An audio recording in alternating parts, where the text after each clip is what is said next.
Why has Cat Williams been in the news recently? He went, I forget the name of it. It's something stupid, but Shannon Sharp has a podcast. Oh. And it's the most like opulent podcast you've ever seen in your life. No like way. It's from his like living room or den or whatever. And boy, it's something else. And so Cat Williams went on there for like 2.5, 3 hours and basically took a machine gun to black comedy.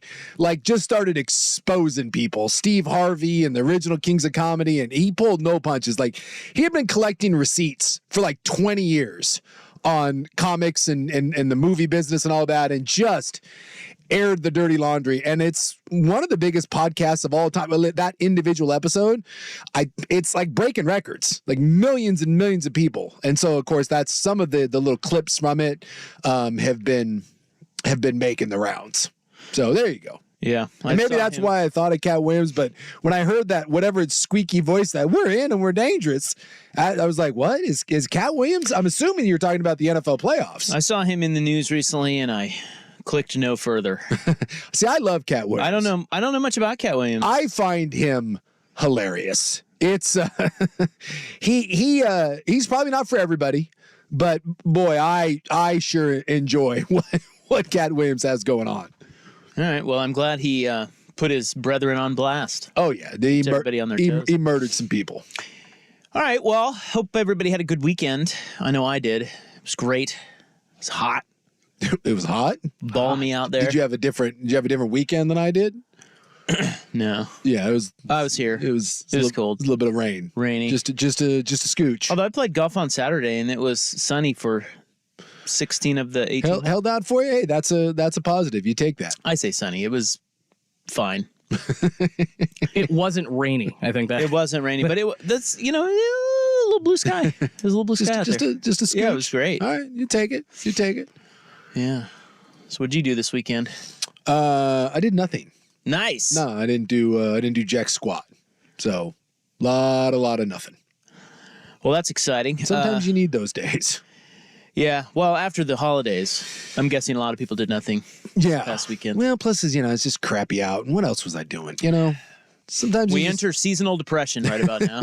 Well, you had the NFL and it's tough. I watched some hockey, saw the Winterhawks. So there you go. The Winterhawks. They play again, did they? They did. That hockey, it plays from time to time, much like the NBA. I'm sure you watched your Blazers in that thrilling overtime win. I actually did. Did you really? Well, I didn't watch all of it, but I saw that it was close and I flipped it over there because it was right in between the end of the football games and the start of the Miami game. Well, then I'm sure you're. So I was watching. You're suffering your seasonal Moses Brown depression right now. Yeah, I just was about to say I'm upset that Moses Brown is now out. Yeah. He's my favorite Blazer, and I think the key to their entire franchise, but he's going under the knife. I thought that was your man Doo-Wop. No, we're off him. That guy's get out of here with that guy. You've moved on, chucking threes. You moved on to Moses Brown. All right. Yeah. So anyway, big show because Washington is playing Michigan tonight. Yeah, I don't know if you guys knew that. The national championship, and more importantly, that line is up to 5.5. So I've gobbled that thing up. I was holding firm, waiting to see if I could get 6. I got 5.5, and I'm taking it. And I'm taking the Dogs. Now we are not playing the game here. It's over on our sister station, though. Yeah, I think so. I think that's right. Are you sure about that? 99% certain. That is correct. Good. Coverage getting going in about 25 minutes. Okay. So, yeah, it's over. Yeah, it starts at 4:30. I know, which I'm kind of pissed about because a lot of times, like, we have the game over there, and by the time I get home, I can catch the second half. But the 4:30 kick, that's going to screw us over. We're going to miss most of that game. Yeah, you hopefully recorded it. Yeah, and we got it up on the TV. We'll be watching here and keeping an eye on it. And then when we get home, I'll go back and try to do a little dive into it. But I'm excited about this one. I mean, as far as national title games go, be good. I mean, some of these tend to be blowouts, and maybe this one is too. I mean, it happens. But it's the first time in, gosh, I want to say it's like 10, 11 years since we don't have an SEC team in. Thank God. We got 2 Pac-10, Big Ten traditional powers, the old school Rose Bowl, which I'm excited about. And neither one of these teams is necessarily like the top 3 recruiter. I'm not saying to say that Michigan or Washington is like the little engine that could, but it's nice. To me, this is different, and styles make fights, and you've got bully ball versus don't tell them that it's basketball on grass, but a team that throws the ball and strength is the quarterback and the receivers. And I love when you get a brawler versus maybe a finesse or a speed guy. And I'm geeked for this one. Well, I'm really happy there's no SEC team in it. That's great. Yes. That's nice and refreshing. Yeah. And then a Pac-12 team playing for the title in the final season of the Pac-12 is pretty fitting and I think cool. And I will be rooting for Washington to win. I hate that it's in an NFL stadium. Can I report that to the people? Yeah, it sucks, especially one. I think that's so stupid. I'm not throwing any shade at Houston here. I've never been to Reliant Stadium. Is it still called Reliant? These change. I'm sure it's great. Wherever it's NRG or something, isn't it? Is it NRG? I think it's now? NRG, yeah. Whatever they call that. What's NRG? I think it's some energy company. Kind of like Enron, I would assume. but successful. Not a bunch of liars. Well, Enron was successful for a while, according to them. Yeah, liars. The national title game, you're right. To me, it doesn't feel right. Again, it should be in a Rose Bowl type atmosphere. Miami makes sense. No, it should be in the Rose Bowl. In the Rose Bowl. Yeah, period. Yes. It should be, this game every year should be in the Rose Bowl on New Year's Day. Agreed. And maybe they'll make that change. Who knows? I doubt it, but Dare to dream. Well, everyone wants it to, obviously the cities, it's a major impact. I just, Houston and like you said, the NFL stadium, it's like, at least when it was in the Cowboy Stadium when the Duckies played the Buckeyes, when you pull up to Jerry's World, it feels, you're like, oh my God. Same thing with SoFi. I think both of those stadiums, because of the monstrosities, again, it feels like a big moment. I feel like NRG or whatever in Houston, it just feels like another stadium. It's just sterile. It's just sterile, exactly. There's a little like, it's like when it's in Arizona. And I'm not trying to say that Arizona isn't a great place. I mean, who doesn't love Scottsdale? I think it's Glendale. But that stadium, it's a nice stadium, but it's kind of out in the middle of nowhere, and it just, I don't know, it lacks a little something. Again, it just feels like it's a little bit of it's an NFL stadium in a city that's warm. Maybe by the year 2079, college football will actually get its act together. Seems like a long time. Dare to dream there, too. Dare to dream. I'm just happy next year we're getting 12, and then we'll bitch about 12. Yeah, and everyone will be unhappy. Some of those games are on campuses, all right? Like, I think the first round is on campus. See, that's cool. The first 4 buys, and then the first round is on campus, and then you move on. I don't hate that. No, again, college atmosphere, not pro. Yeah, well, it'd be great if let's say you got like a Penn State, Oregon, or Penn State, Washington, and it's either in. Was that Happy Valley? In Happy Valley, or in Seattle or in Eugene? Yeah, like that. I think it's great. Like, remember, like when the Pac-12 had their title game in freaking Santa Rosa, how bad was that? It's like it's brutal. At least now it's in Vegas, and it's hopefully a destination that people want to go to. But sometimes like Lucas Oil has the Big Ten, and sometimes that is just so terrible. And I understand that it's got to be a neutral site, but God, sometimes neutral site just does nothing but neuter the vibe and the energy of the game. Well, vibe and energy. You're going to be listening to us watch a football game tonight. Yes, that's what's going to happen. 100%. And we'll be. If you're trying to not see the score, don't listen to us. Bad show to be listening to. Because when the ball's in the air, there's going to be a lot of mid-sentence, a lot of hot commentary from us. Somebody said Primetime megacast. Yeah, this is like a megacast. We're on YouTube. We're on, I don't know what else we're on. Twitch and Spotify. CW right now. And the C-Dub and of course, and the fan. Yeah, lots of. All commentary on the game tonight as it happens. Well, I guarantee that at some point I get into some sort of what the hell is going on. Like an O-lineman will screw up, there'll be a broken coverage, and I will have to do the what, because that's the thing about these games. And not that the NFL doesn't have mistakes, but boy, sometimes when you're watching college football, again, I go back to that Alabama game. Some of the stuff that Alabama was doing, and I get it, it's a lot easier for me to say this when my fat ass is sitting here watching the game on, from an aerial view. But sometimes when you're watching college teams, good college teams, some of the mistakes are so unbelievably routine and basic. You're just like, again, the Alabama O-line and some of the defensive coverages that they were blowing.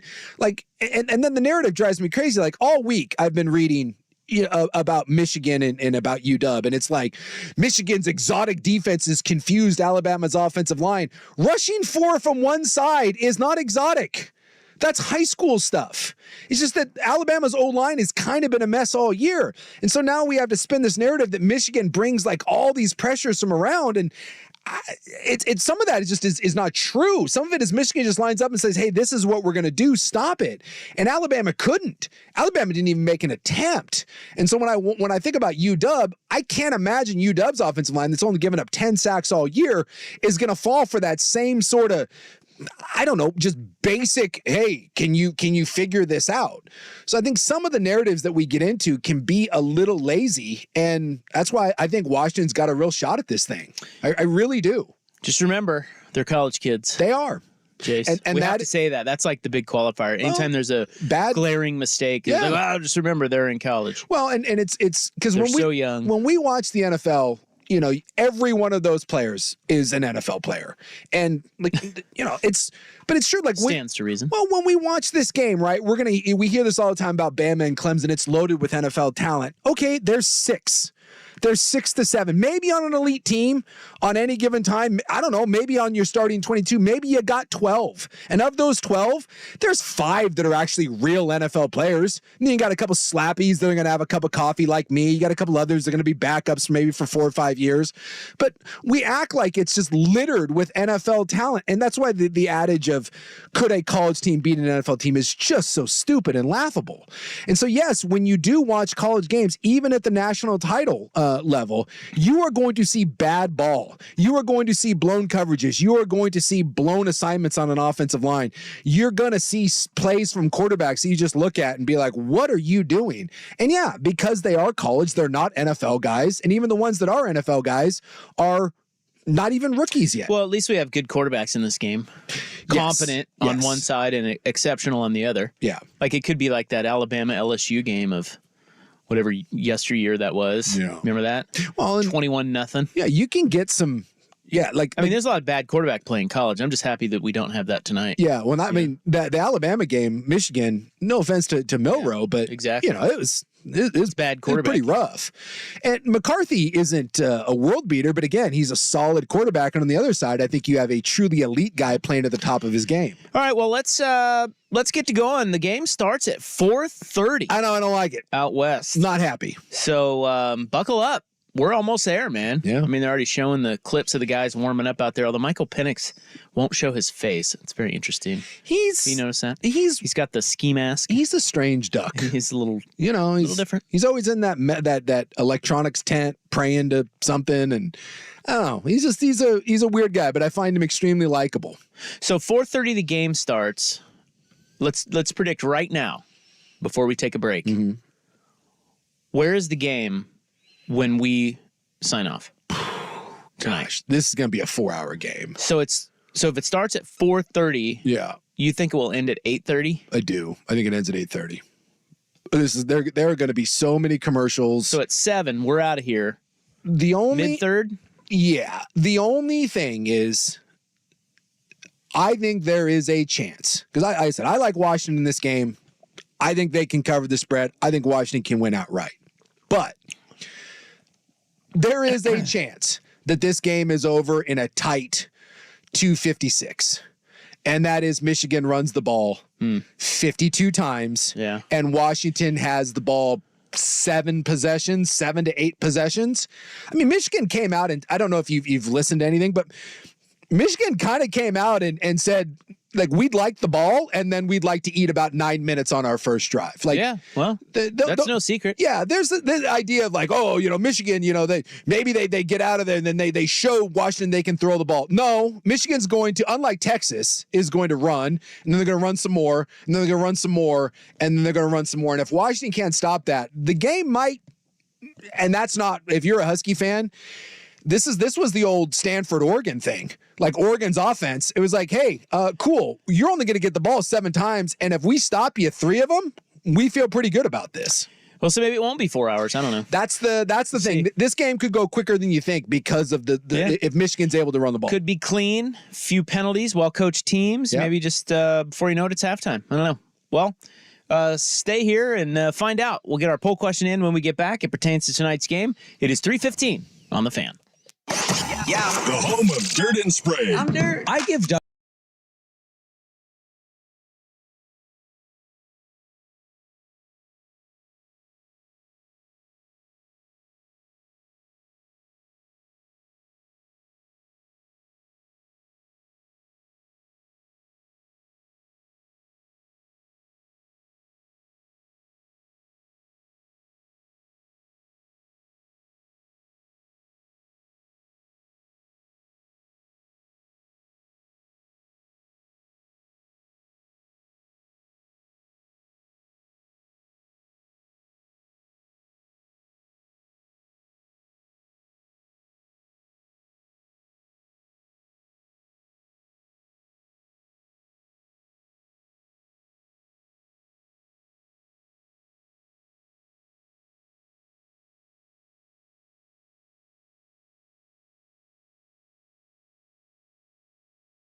1080 The Fan. Yeah, we'll get to the NFL playoffs. Playoffs coming up in a bit. Playoffs? They are set. Yes. The regular season is over. With a lot of mediocre teams in the playoffs. The tournament is ready to roll this weekend. Should be fun. But tonight is championship night. College football wraps up finally. Washington, Michigan, and that is the subject of our poll question. It's on X at 1080 The Fan, brought to you by AAA Heating and Cooling Family Business, helping families for over 60 years. AAA IAQ.com. Friday, we asked you, what did we ask you? We asked you, what do you have the most faith in Monday night? Michael Penix, Michigan's defensive line, Washington's receivers, or Blake Corum? You went Blake Corum. I went Blake Corum. I think he is the safest bet. If there's an over-under, and I don't know what his rushing total is, but, Penix, Adunze, whatever total. To me, if you want the safest one, it's going to be Corum. I really think he's going to run the ball 35 times. I do. They ran it, I think, 30, 31 straight times in the second half against Penn State. I think McCarthy only threw 8 passes that whole game.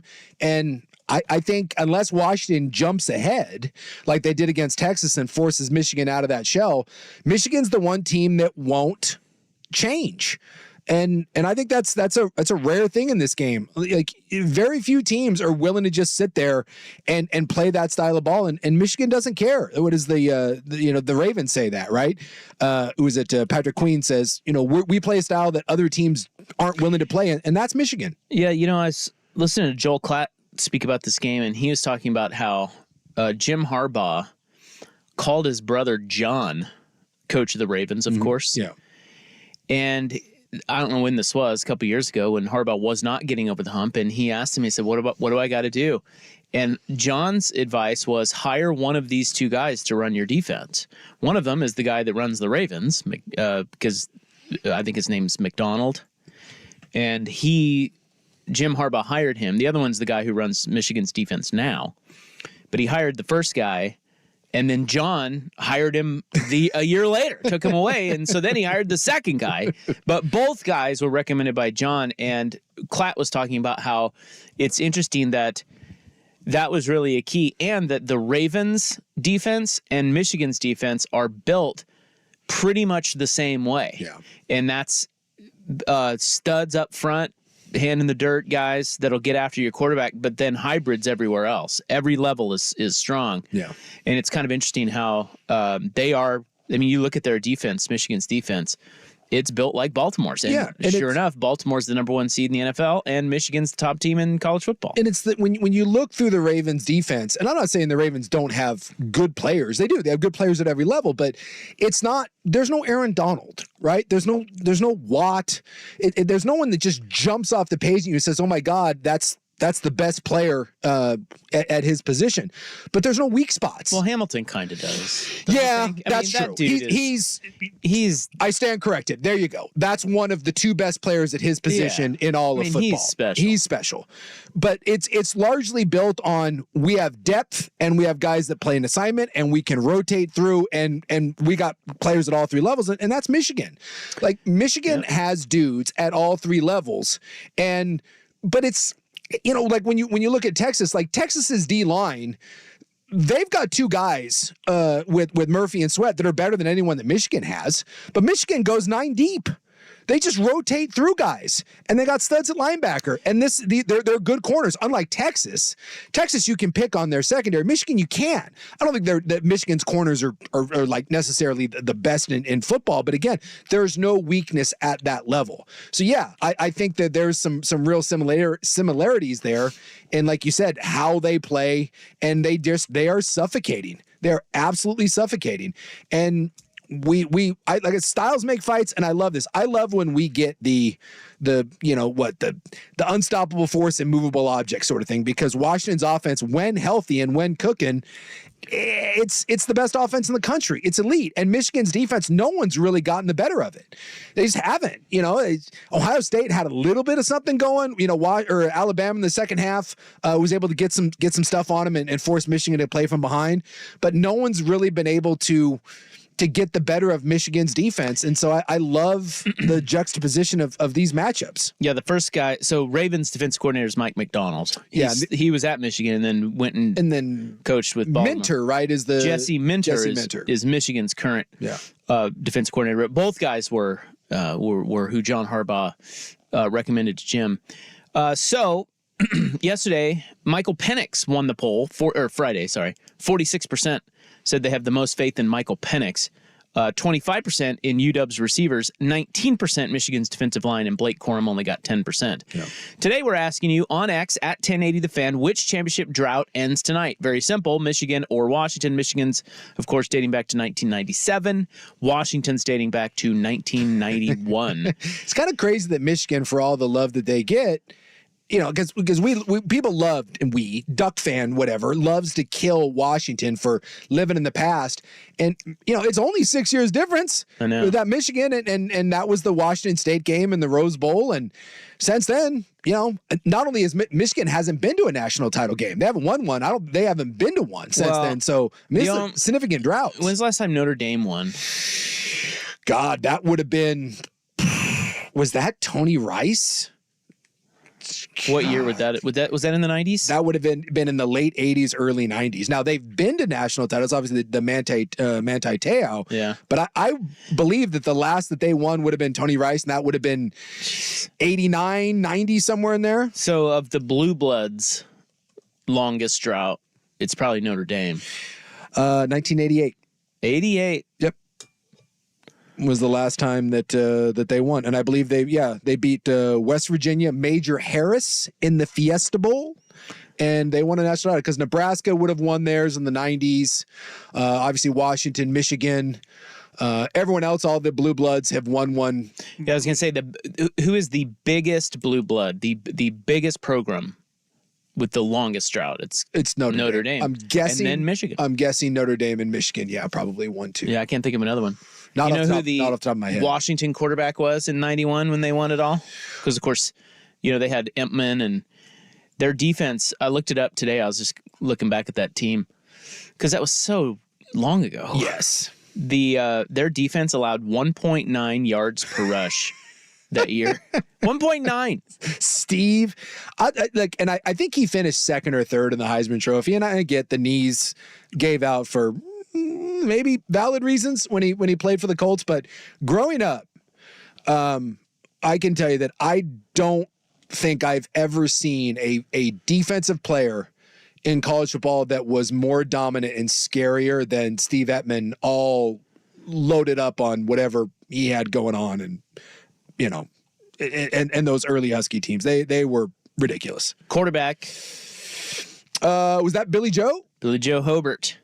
The great Billy Joe Hobart. And if I'm not mistaken, I think he was the one after. I think Burnell was on those teams. Yeah, he was. But I think he was the backup. Greasy and Woodson were the guys for Michigan when they won. And that was the Woodson won the Heisman Trophy. So which championship drought ends tonight? Michigan, 1997. Washington, 1991. Vote hard on X at 1080 The Fan, brought to you by AAA Heating and Cooling. That is our daily poll question. The Vancouver Ford text line is 503-864-6326. Your dollar goes further at Vancouver Ford. They treat you right before, during, and after the sale. VancouverFord.com. We'll have more, I don't know. I mean, we don't need to break down the game. Let's just wait and see how it plays out. Michigan-Washington. But we'll have more Michigan-Washington talk coming up. I think everyone knows. I mean, at this point, you know what each team is trying to do. Line it up. It's no mystery here. Let's let her fly. I'm bringing up Penn State. Do you consider Penn State a blue blood? I do, but I don't think they're as big as Michigan. I said biggest blue blood with the longest drought. Yeah. And that's probably it's got to be Notre Dame. Penn State's not as big as Notre Dame. No. Right? No. But they're a blue blood, bud. They're a blue blood because theirs. When was the last time they won? Theirs would have been that Fiesta Bowl win over Miami, which is like 85. Well, BYU won 84, 86, 87, somewhere in there. All right, the NFL playoffs are set. We'll get to that next. Here's Schultz. This is a Wild Card Week edition of Primetime with Isaac and Sue. Brought to you by George McCoy at WarrenAllen.com. Now, from the the Spirit Mountain Casino Sports Desk. A Sports Center update on 1080 The Fan. This update is brought to you by Laurelhurst Market Steakhouse and Butcher Shop. Their butchers are all trained chefs eager to help with cooking advice. Get to know your friendly neighborhood butcher online at laurelhurstmarket.com. First on The Fan, the college football season wrapping up tonight in Houston as the Washington Huskies and Michigan Wolverines meeting for the College Football National Championship. Michigan, a 5.5-point favorite. Coverage getting going right now over on 910 ESPN. Kickoff just an hour from now at 4:30 on ESPN. The Ducks scoring another defensive back from the transfer portal. Cam Alexander from the University of Texas San Antonio committing to Oregon with 1 year of eligibility remaining. He had visited Eugene over the weekend. And it's Black Monday in the NFL. 2 head coaches already being fired. The Falcons parting ways with Arthur Smith after 3 seasons and a 21-30 record. Also, the Commanders firing Ron Rivera after 4 years and going 26-40-1. New owner Josh Harris has recruited the help of former Warriors general manager Bob Myers and former Vikings GM Rick Spielman to assist in their search for a new head coach. And the Blazers off after their 10th win of the season yesterday. Good for 5th worst in the NBA. They did get bad news, though. Two-way center Moses Brown needs surgery to prepare a fractured left wrist. More sports scores and stories in 30 minutes. I'm Schulte from the Spirit Mountain Casino Sports Desk. Get in the game at Spirit Mountain Casino. Watch and wager on all the pro and college action. Learn more at spiritmountain.com. The original home of the Herd with Colin Cowherd. Weekdays 9 to noon. 1080 The Fan. I believe you deserve to be able to trust in your lawyer. This is McDaniel Reynolds with the Reynolds Defense Firm, and we specialize in just one thing. We represent good people facing DUI charges. At the risk of sounding like I just fell off the turnip truck, let me share a few more of the things I believe in. I believe in practicing law with honesty and integrity. I believe that a few bad moments do not somehow undo an entire lifetime of being a good person. I believe that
In the pregame here, Dan Lanning's on there right now. You know, it's How about that? it's funny because they obviously he having played Washington the last couple of years. I don't think at Georgia did they ever play Michigan? Not that I know of. I don't know. But I don't remember. You know, they went ESPN because the betting favorite obviously is Michigan, and that number keeps going up. Started out 4.5, now it's up to 5.5. The overwhelming majority of people on Michigan, but when you've looked at all the, you know, ESPN has like their 60 people, you know, that make the predictions, and The Athletic had one, and they went, I think they took 30-something coordinators anonymously that faced Michigan or Washington this year. I don't think they have a common opponent. But it wasn't like an overwhelming, but the majority of analysts and the majority of coaches, I thought it was interesting, you know, about 65, 70% picked Washington in the game. So just something to, I don't know, food for thought there, that a lot of people that cover the sport, and I thought it was more interesting to me that the coaches who faced Michigan and Washington this year both leaned towards Washington. Well, when you got a special quarterback like Penix, Yeah. it's hard to stop. Yeah. I don't care who you are. Well, it's a little bit like Texas and USC, right? USC was a better team. Yeah. USC was a more physical team, but Texas had Vince Or Young. like Joe Burrow. Yeah. You know, I mean, Yeah. Penix is playing at that level, and he has receivers That are I playing mean, at that level. Yeah, I mean, it's like that's sick, dude. Yeah. Plus, you were saying most people are on Michigan. I actually read that the majority of moneyline bets are on Washington. They coming in on Washington. The money line. Money line bets. Yeah. That means just to win the Just game. to win. So yeah, they kick it off next hour. In the meantime, Oh, and by the way, people, Michigan State, common opponent. And both drilled them. I mean, but that's so early in the season. it is. And Washington beat them 41-7, and Michigan, you know, housed them as well. So does it, I mean, if your common opponent is a road apple that you both stomp on, does it matter? Because Michigan beat them, what did I say, 41-7 for Washington, and Michigan beat them 49-0. So Yeah, same thing. same thing. We learned nothing. Michigan State sucks. That's what we learned. Confirmed that Michigan State has no business being in this football game. You know what else I think matters in these games that it's hard to quantify is I think it's so different than the first semifinal game where you get basically 3 weeks, if not more, to prepare. Yeah. Whereas this one, you got to turn right around and play the next week. And I just think that matters. It matters, and especially, But it's hard to quantify. Like, I don't know what it means, but I know it means something. I think prep time, I think it favors Washington. I think Michigan's easier to prep for than Washington is. I think from a health standpoint and a physicality, I think it favors Michigan because Michigan is the deeper team. Like when I look at Washington, the starting 22, right? I can sit there and say that Washington has advantages. Their quarterback is better. Their receivers are better. Believe it or not, I think their O-line is better, at least from a pass blocking standpoint. I mean, Washington does have some advantages, but if you're talking all 22, and then certainly if we're talking the next 22 that are going to play, Michigan has a giant advantage over Washington. So, you know, that's one of those that when you're having to play back-to-back weeks, physical games, both right come down to the last play of the game and having to rebound from that, Michigan better to do that than Washington. And I think some of that long layoff, some of the special teams faux pas, you know, muffin punts and just kind of having ugly, sloppy games. It's hard not to play for a month and then go out there. Whereas both team now are a little more in their rhythm and you just go ball out. You just go ball out. There's old Harbaugh with his whistle walking into the stadium. By the way, the Harbaugh to the Charger thing is. This is his, by all accounts, what you are hearing is that win or lose, He's out of there. He's done. This is it. I think that's pretty obvious. And so that's another one is, you know, that a distraction? Is that a distraction, or is it one of those where everyone knows and he's been honest with his players and they're like, hey guys, let's go out on our shield. Let's win one for Jim Harbaugh, who you say what you will about him. His players seem to love him. Like that does seem to be a very, very close lovey-dovey sort of feel at that place, us against the world, which is mind-blowing because it's Michigan, for God's sakes. But maybe that's less of a distraction because you know he's gone, but it is something to keep an eye on that it sounds like, win or lose, that dude is gone. So the NFL playoffs are set. I'm looking at the bracket here, and it's always confusing because now we have the extra teams. So you look at it and you go, well, there's like one team gets a bye in each conference now.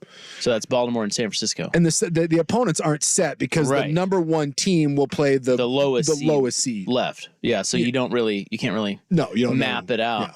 But we've got Houston, Cleveland, the 4-5 in the AFC. And by the way, it's a good little game. Well, the football gods gave us a lot of fun little storylines because the Houston Cleveland thing is the Deshaun Watson. Oh yeah. Yeah. But he's not even. No, he's not even playing. But is he there? Is he around? Whatever happened to that guy? I don't know. I'm all aboard the Joe Flacco train. I do love that there are people trying to make this out that like Cleveland is better off with Joe Flacco. Hey, they're playing great. We'll see if that comes crashing down. And then you have Kansas City, Miami. So that's a good game. That's a good matchup. Sure. Cleveland, Houston. That'll be in Houston. And I find Houston to be a fun little story. Yeah, I like watching Houston play, and I'll be pulling for the Texans. Then you have Kansas City gets a home game after all. They're taking on Miami. Yep. Chiefs are the 3. Miami falls to the 6. And both of those they played already once. Yeah. Actually, Houston and Cleveland played once too. Cleveland went to Houston just a couple weeks ago and beat them 36-22. And Miami hasn't beaten anyone all year, including the Chefs. Well, they beat Dallas.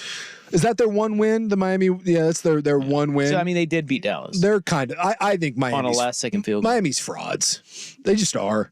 And so they already played. They played in London, and Kansas City beat them 21-14. Remember, Kansas City was up 21-0 early, and then they held on. So there's that game, and then you've got Buffalo, Pittsburgh 2-7. No TJ Watt sounds like. That's brutal. Yeah, and we're all aboard the Mason Rudolph Express, and I mean, look, we're all going to watch these, but I'm not going to lie. There's not one of these games necessarily that I'm like super fired up. I'd say Houston, Cleveland, maybe the best game. Well, of those 3, Houston, Cleveland, is probably the most evenly matched. But Kansas City, Miami should be good. I mean, Kansas City hasn't blown anyone out. Well, and that's kind of my point is that those are good names. But again, I think Miami's a fraud and they're just decimated with injuries. And Buffalo didn't want to win that game. In the first half of that game, Buffalo was saying, please, please, please take the division crown. We don't want it. It's been 3 years. It's yours. And Miami was like, no. Here, you take it. We don't want it. And then Tua at the end of the game was like, no, seriously, we don't want it. Here's another interception. So I have zero faith in Miami. They're too beat up. I just think they're frauds. I don't think they can beat good teams. And you're right in that Kansas City doesn't overwhelm anyone right now. They've got their own set of problems, but Kansas City at home with basically a week to rest, they didn't play anyone in that. And you're telling me that Miami's going to come into Kansas City and win? I don't buy it. I don't. I think it'll be a good game, and I think Houston, Cleveland will be a good game, and Pittsburgh. All Mike Tomlin does is hang around. And I know. All Buffalo tries to do is blow games. So it's like Pittsburgh is just. Yeah, that one could be the blowout of the 3.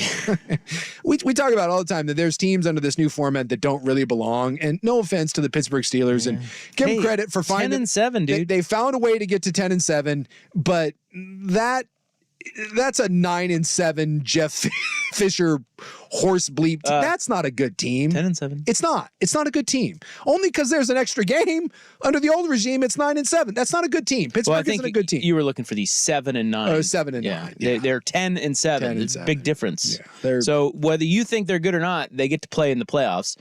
So that game on Sunday in the AFC, and then the other 3 in the NFC we'll get to when we get back. It is 3:44 on the Fan. The Seahawks come up short of the playoffs. 4-man rush.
Hey, shut up.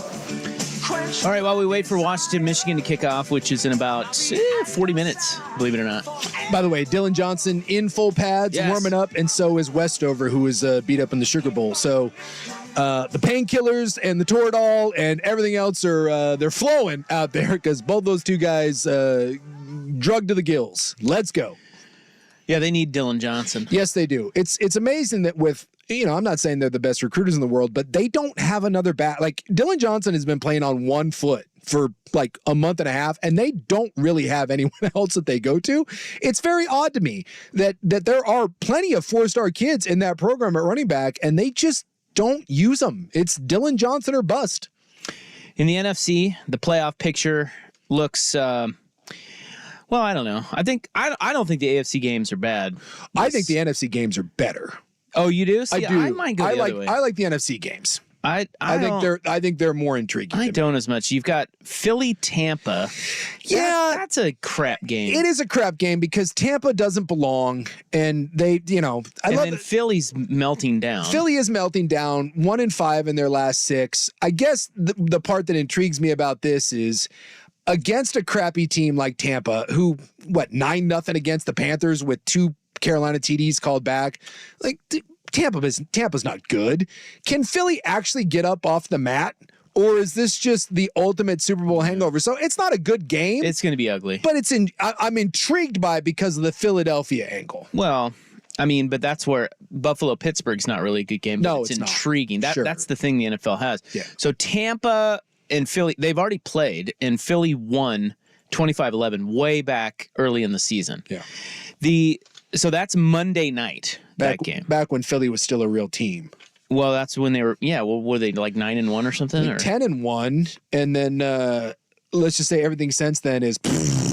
Yeah, I don't know what's going on with them, but they seem to be. Well, they've got some problems. I forget who it was. It might have been Shannon Sharp on his fancy podcast when he's not talking to Cat Williams. I think Shannon Sharp brought up a great point. He said that far too often we think that winning cures everything. And if you had watched Philadelphia at all this year when they were winning games, he brought up the point of anything that isn't acceptable when you're losing shouldn't be acceptable when you're winning. And Philadelphia was doing that all year long.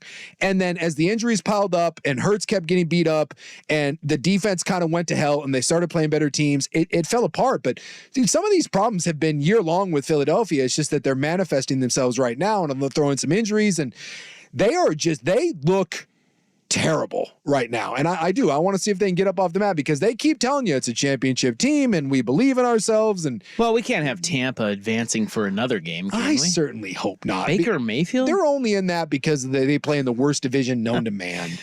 Lions, Rams. There you go. I'm intrigued by this. 3-6 matchup in Detroit. That's a good game, I guess. This I love because you got the Stafford and the golf thing and the storyline. Yeah. When's the last time Detroit had a home playoff game? When's the last time Detroit won a playoff game? I got the fighting Dan Campbell's out there biting off kneecaps. He's going to do something dumb to make this game interesting. And I want to give the Rams credit because at the start of the season, we all looked at the Rams and it felt like McVay and Stafford both had one foot out the door. Neither one wanted to be there. We thought that was going to be a team that was going to have a fire sale at the trade deadline. It's been ugly at times this year, and those sons of guns have managed to hang around. And that's a great job. That is a great job with not a great roster full of a lot of young guys and piecing that thing together to get a playoff game. And I'm telling you, the Rams, of the bad teams or like not great teams that are in the postseason, the Rams may be one of those that you're a little spooked by. They can beat Detroit because Detroit is gacked away a couple games at home, including one to Seattle. And I think San Francisco is going to beat their ass, but the Rams traditionally have played the 49ers well if they manage to win this one. So I don't know, just keep an eye on the Rams. So the last, you were asking the last time the Lions, the last time they won a home playoff game was 1992. Yikes. I don't know I don't think they've hosted a home playoff game since then. Yeah, it's been a while. If they have, they lost. They lost it. So go fighting Dan Campbell's and the Motor City Kitties. Yeah, Goff, I'm all Stafford aboard. is interesting. And then the last one in the NFC is Dallas Green Bay. Yeah. 2-7. And that one, I don't know. Dallas at home is really good. They've won like 16 in a row. I don't know how much faith you have in Jordan Love going on the road and winning that game. Not a ton, but he's good. I'm intrigued by it because I think in his last, whatever it is, 8 games, I think he's thrown 18 touchdowns, 1 pick. He has turned a corner.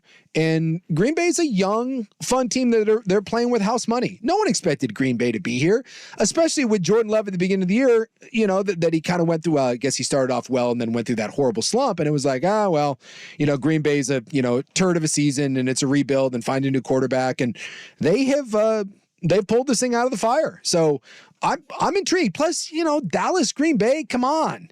I mean, that's like legendary stuff.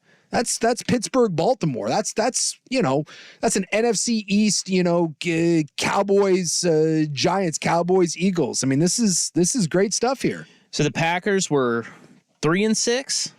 I believe so. And they've rattled off 6 of 7. It's this is why you always say it's a long season. I know that's cliche, but man, Jacksonville was like 8-3. Well, everybody thought they were good, and they don't even make the playoffs. The Eagles are 10-1, and everybody thought they were going to, win a Super Bowl. And someone said clearly the best team in the league, and they aren't. Someone said on the Vancouver Ford text line that they had Philadelphia over under at 11.5 wins, and they're sitting there at 10-1.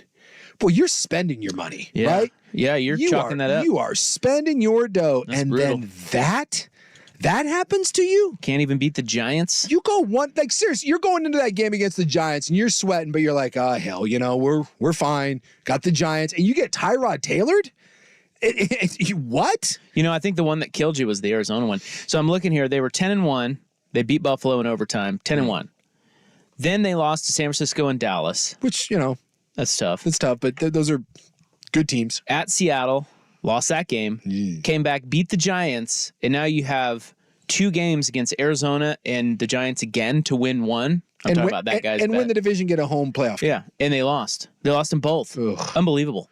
It really is. If I told you going into the season that you just needed to win one of those games to win the division, how much money would you put on the Eagles to win all of the money? All of it. All of the U.S. money. All of it. Let's go. Load it up. And you don't, including that stinker. And Hurts got hurt again with his weird, bent up finger. And A.J. Brown dinged up. I mean, the Super Bowl loss curse is real. Because once you lose the Super Bowl, just buckle up. Because it's going to be a rough go. And everyone thought they were out of the woods. Nope.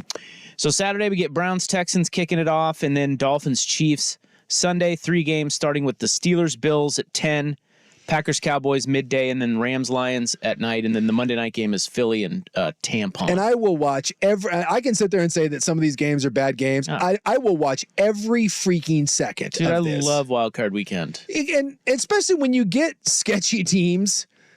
Weird crap's going to happen. Exactly. And bad teams going to do stupid things. Yeah, right here. It's the Vancouver Ford text line. Buffalo and Pittsburgh has insane potential for the dumbest S to ever happen. That's exactly. Right. There's no question. Because if you don't think Josh Allen can go out there and do something that you will look at and be like, I've never seen anything quite like that, you're fooling yourself. And then you're going to say that Mason Rudolph won't?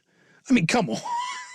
It's insanity. Even that bit, like I was watching that because I had the Bills. I had a 10-unit play. Yeah. On the Bills. Winner. Yeah. I think I had a perfect weekend. I only my personal life I only lost 1 game, so I'm trying to remember what I picked on the show. So it's a nice weekend for me. My big bet was Buffalo, and I'll tell you what, I was watching that game in the first half, and you don't want to know the language coming out of my mouth. Well, yeah. How were you feeling after 2 picks? Livid. Freaking Bills. I was ready. I was ready to just blow the whole thing up. Fire everybody. Complete overhaul in Buffalo. And then the punt return, and I was like, oh my God, please just. The punt return was really the key because I still don't really know how they won. I mean. Well, they won on the punt return, and then Josh Allen decided to just say, I can't throw the ball, so I'm going to run for every first down. And then Tua was crap. Yeah, and then Tua decided again that he didn't want to win the division. They want to go on the road to play a playoff game, and he was like, I see your Josh Allen crappy interceptions. All right. That last pick. The hell? Bad. Where was he going? I don't know. It was like Trevor Lawrence's last ball. He overthrew the one to Ridley, and then the incomplete on 4th down. How do you miss that badly? They must suck. Well, I'll tell you what. If you thought Philly fan was upset about their collapse, at least they're still in the playoffs. Jacksonville plays in that crappy ass division, was 8-3, and they didn't even make the postseason. Crazy. All right, NFL wildcard weekend. Plenty of talk about that throughout the week. As that lies ahead, should be fun. But let's get back to this championship game tonight. Who wins the all-important battle of famous alumni for tonight? You got a guess on that? Well, it is the Unabomber versus Ted Bundy. That it is. So, nod to Bundy. I think if we're, yeah. Unfortunately, if you're going with Notorious, then I mean, but don't look. Don't underestimate the Unabomber. He was sneaky. He was, but come on. Yes. Bundy wins that battle. Bundy wins that battle. So 1-0 Washington. We'll get to that next. Our stock watch is coming up. It is 3:59 on the Fan.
All right, pleased to have you along. Hour 2 of our radio broadcast today, also called a podcast for you kids out there that think that's way cooler.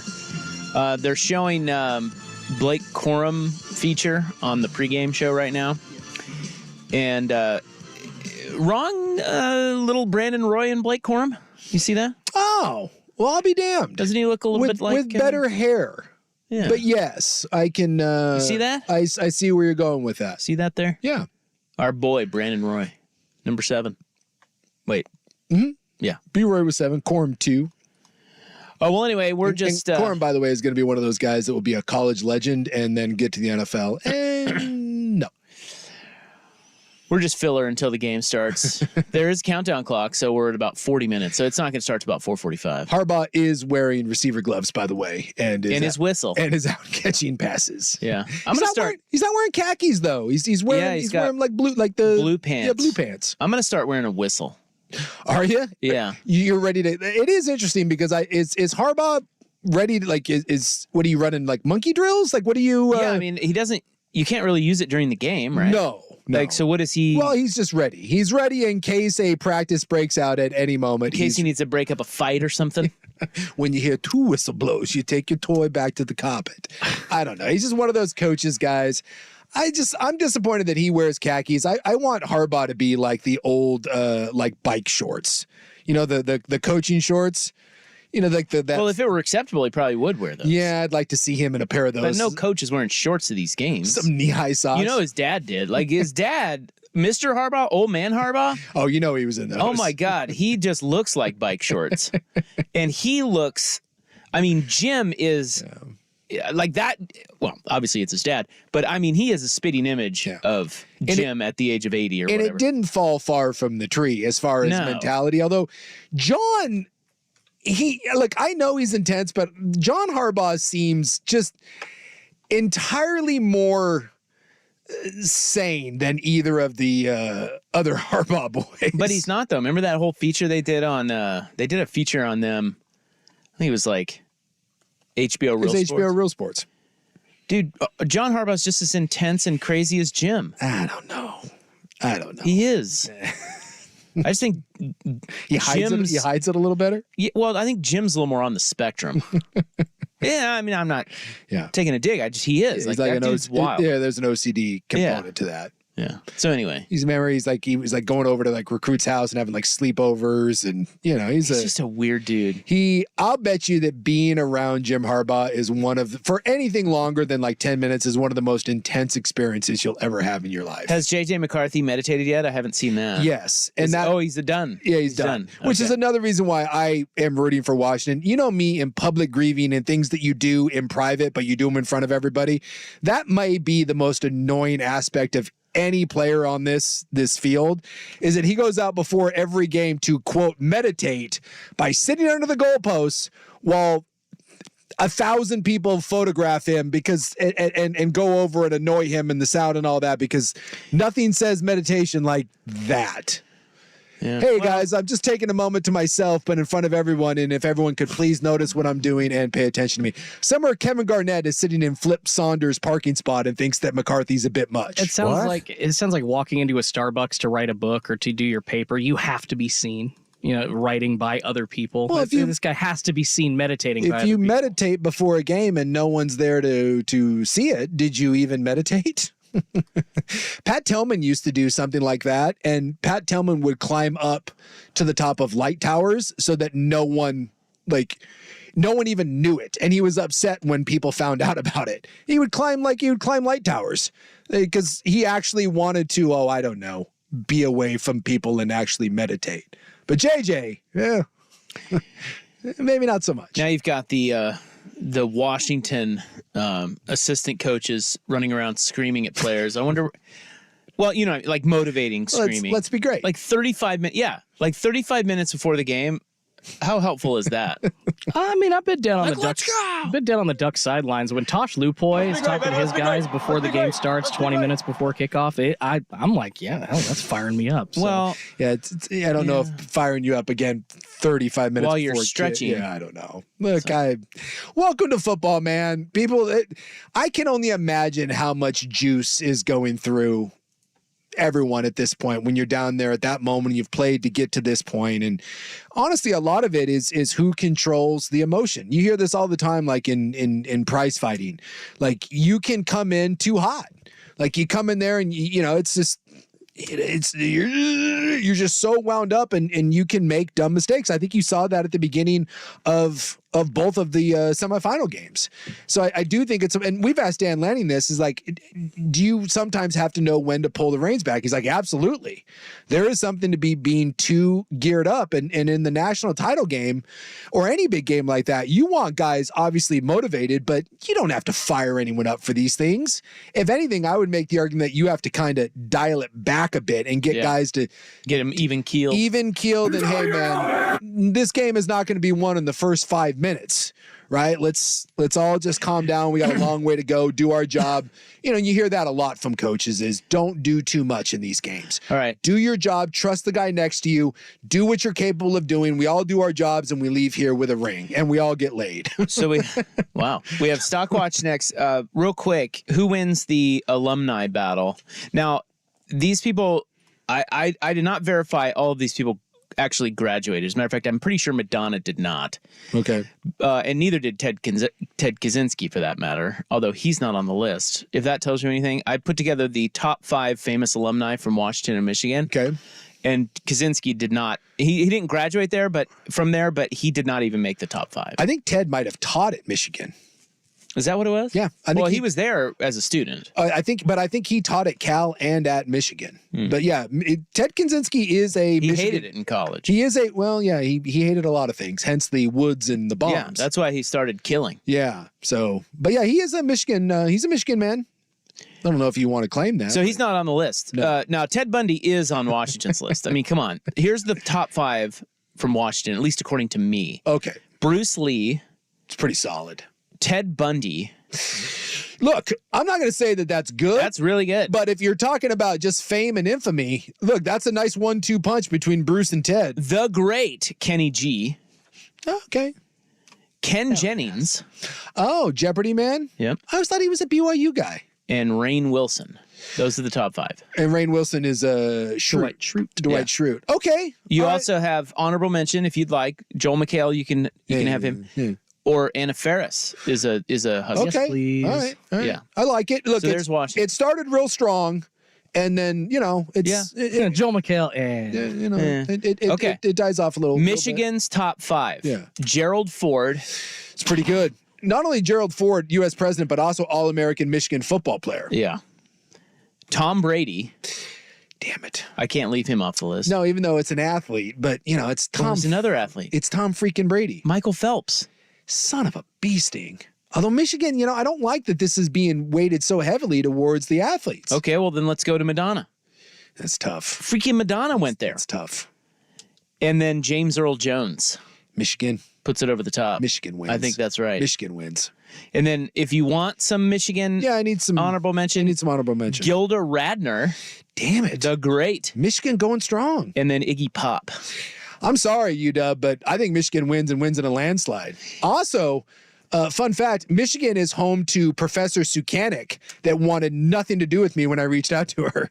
That was one where I was wondering if there was any other Sukaniks out there because I'd never met one. Oh, yeah. And I Googled it, and there's some big highfalutin doc there, and she was, I forget what her first name was. It was like, Susan Sukanik. And I reached out, and her response was, I have no time for this nonsense. And just She's a serious person. Yes. How dare you? And was like, please stop. I don't care. And I was like, oh, so there you go. But there is a professor there that is someone has taken a class, multiple, from Professor Sukanik at Michigan. Okay. She seemed like a real bitch. Sounds like it. Yeah. I don't have time for Who this doesn't have time nonsense. for you? Well, I don't think that you need to say that it's nonsense. You're a star. If someone wrote Well, I can see how she could see that's nonsense. If someone wrote me and was like, I've never met another Sukanik, I would at least be polite. You don't need to say that it's nonsense. Yeah, the type of person that's willing to write that out. You know who they are. You know how they think. They're too highfalutin for the rest of us. Like, go screw. We don't need to hear from you. It's fine. Go screw. Yikes. I don't. It sucks. Those kinds of people are not needed in this world. That's my only point there. Wow. That I point of didn't view. wish death upon her. I'm not saying that they need to die. I'm saying that those Kinda kinds are. of people. No. But a part of their point of view is not needed in this world. Sorry. Let me lay it out perfectly. Well, she was like that woman I sat. I think I told you this. I sat in front of a woman on a plane who was having a conversation with the person next to her and said she didn't understand humor. She didn't understand comedy. Boy, she was like, she was like this snooty lady who was like, oh, that's beneath me. I'm like, oh my God, you miserable, awful bitch.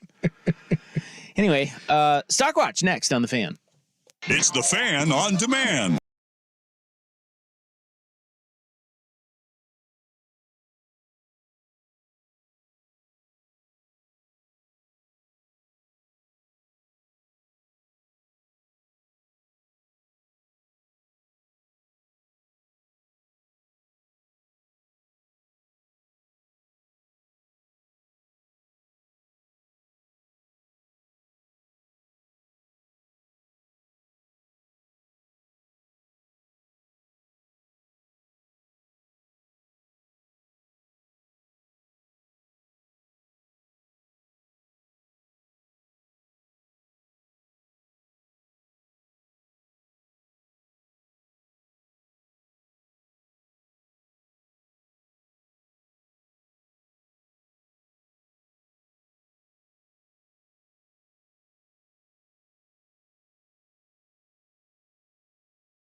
Central Michigan nonsense. Central Michigan. Just want you to know. Hung out with a professor before? Central. These people do not sound like guys or gals I want to grab a beer with. I have zero respect for Central Michigan graduate programs. Get out of here, Gale. All right, we've got Schulte over there. He's ready with our stock watch. Thanks, Isaac and Nuke. This is the opportunity that we worked for all season long. And obviously coming into it, this was a huge game for us. We've had our last couple games have really been playoff games. We've had to win those. So, just with our back against the wall, I'm just proud of this team, how we fought, stuck together, and put ourselves in position to make a playoff run. That was Jordan Love after leading the Green Bay Packers to a 17-9 win over the Chicago Bears yesterday, finishing the season 9-8 and punching their ticket to the playoffs, matching up against the Cowboys in the wild card round. Might I report cliche count 15? Nice. Thank you. Starting off, it's the playoffs, man. You gotta up the quota. Well, actually, I pulled this. It's funny that you mentioned that, Isaac, because the cliche count, also a little bit of nerves, it sounded like, from Jordan Love there. He's a young kid. He hasn't really talked to the media as much as, a veteran quarterback yet, obviously. So maybe still a little nervous, but not on the field. He had a successful season, 4,100 yards passing, 32 touchdowns. Most agree that the Packers have found their next franchise quarterback, but I want you guys to take it a step further. Do you buy or sell that Jordan Love will lead the Green Bay Packers to a Super Bowl? Not a win, but just to a Super Bowl in the next 5 seasons. Buy or sell? God, no. Why would I think that? Getting to Super Bowls is really, really, really, really, really, really, really, really, really hard. So, Jordan Love is fine. In fact, I think that Jordan Love has established himself as a quality starter in this league. And I think if you're Green Bay of all the young quarterbacks, maybe even with a Trevor Lawrence after that regression, you feel pretty good about Jordan Love from the young QBs. But again, sophomore slumps happen all the time. And Green Bay is a very young, unproven team. There's just so much that goes into getting to a Super Bowl. So if you asked me of any of a young player, even C.J. Stroud, if you said in 5 years, will C.J. Stroud lead its team to a Super Bowl? Maybe. But if you're a betting man, I will always bet against getting to a Super Bowl because Dan Marino got to 1 in his career. Dan Fouts never got to 1. It's hard. There's a lot more that goes into it than just being a good quarterback. Josh Allen's never been to 1. So, no, I sell this. Yeah, this, I don't know.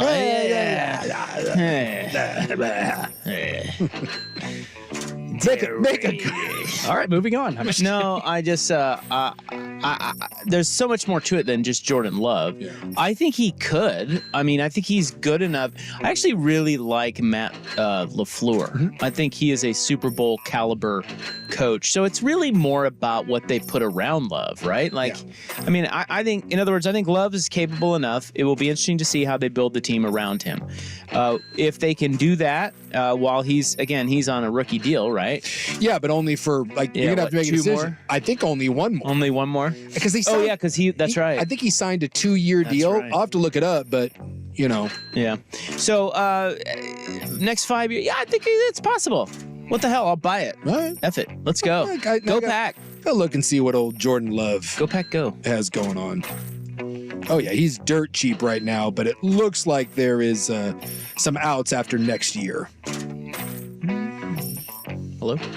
Anybody? Oh, we good? You paying attention over there? No, I'm paying attention. I didn't know We're if he done. was still go. All right, thank you. No, they got him for 1 more year at cost control, and if he plays the way he did, then welcome to $40 million range, and gets a lot harder. That gets tougher, yeah. I think we will know in the first 5 minutes of the game on both sides of the football. We will know whether or not the opposing defense can hold up. We're going to know whether Washington, because they've said all along, they've even been in my mentions, we can play big boy football. Okay, we're going to find out early on. Yeah. And Michigan, we've said they got the #1 defense in America. We know Will Johnson, his QBR against is like 5 or whatever the number is. all the numbers. Yeah. But if I get you in a one-on-one situation with Rome out there, can you handle it? Because if I see it, I'm checking to it and I'm going deep. Right. And I want to see, are you going to panic?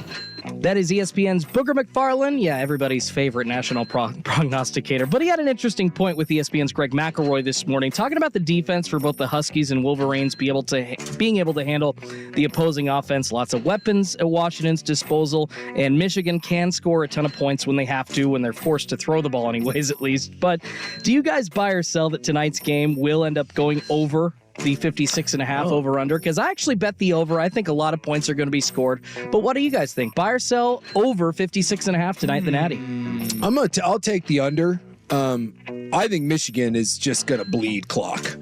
I do. And I don't think that Washington is going to stand up to their run game. Stand up to it means stop it. I don't. Michigan will run the ball on them. Everyone has run the ball on Washington. Texas ran the ball for 6.5 and then 7 yards per carry with their two backs. Oregon ran the ball on them, but Washington finds a way to bow their back. And Washington always has a quarter or a quarter and a half where their defense plays well and seems to slow things down. But I have no doubt that Michigan's going to run the ball, and they don't have a problem running the ball 35 times. And I don't think Michigan wants to get into a game where you're throwing the ball. They don't want to play a game in the 30s. They just don't.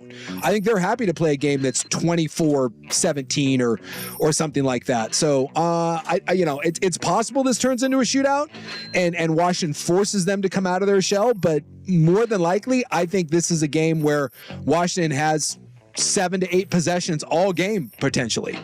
And so I'm going to take the under. I think it's a fairly low scoring game that gets played in the 20s, 24-21, 28-17, something like that. I agree. I would take the under. I think that you're going to get. I think Washington will be able to control the game, but it's all about explosive plays from Washington. They certainly have that potential. But if you look at red zone numbers, red zone scoring percentage, Washington's only 52nd, and Michigan 36. It's not like it's like I feel like you're going to get a lot of red zone field goals in this game. Well, and that's the recipe for an under. And that's the problem is if you can't consistently run the ball, we all know that when you get down inside the 10, you see this with like 2-point plays. It's just it's really hard. There's no way to stretch the defense. It plays in confined spaces, and that makes it tough. And if Washington can't run the ball, absolutely you could see some field goals. And Washington's done a pretty good job at bowing their back when they need to. See the Oregon games. Obviously, very disappointing season all the way around.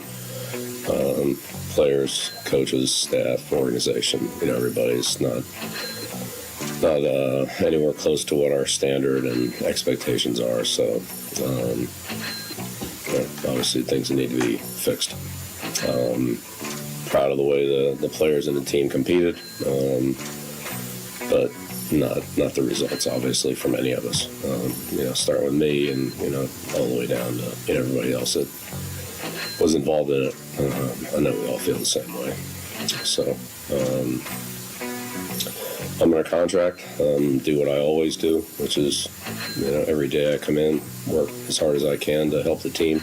Well, he is still the head coach right now of the New England Patriots. That was Bill Belichick after their loss to end the season yesterday. A disastrous 4-13 finish after the Jets ended up squeaking it out in the snow in Foxborough. At some point, it is time for people to hang it up. However, we have heard that Belichick is open to continuing as a head coach without the GM role attached. So whether it's with New England or somebody else next year, do you guys buy or sell that Bill Belichick will be an NFL head coach in 2024? Yes, he's 14 wins away from being the all-time winningest coach.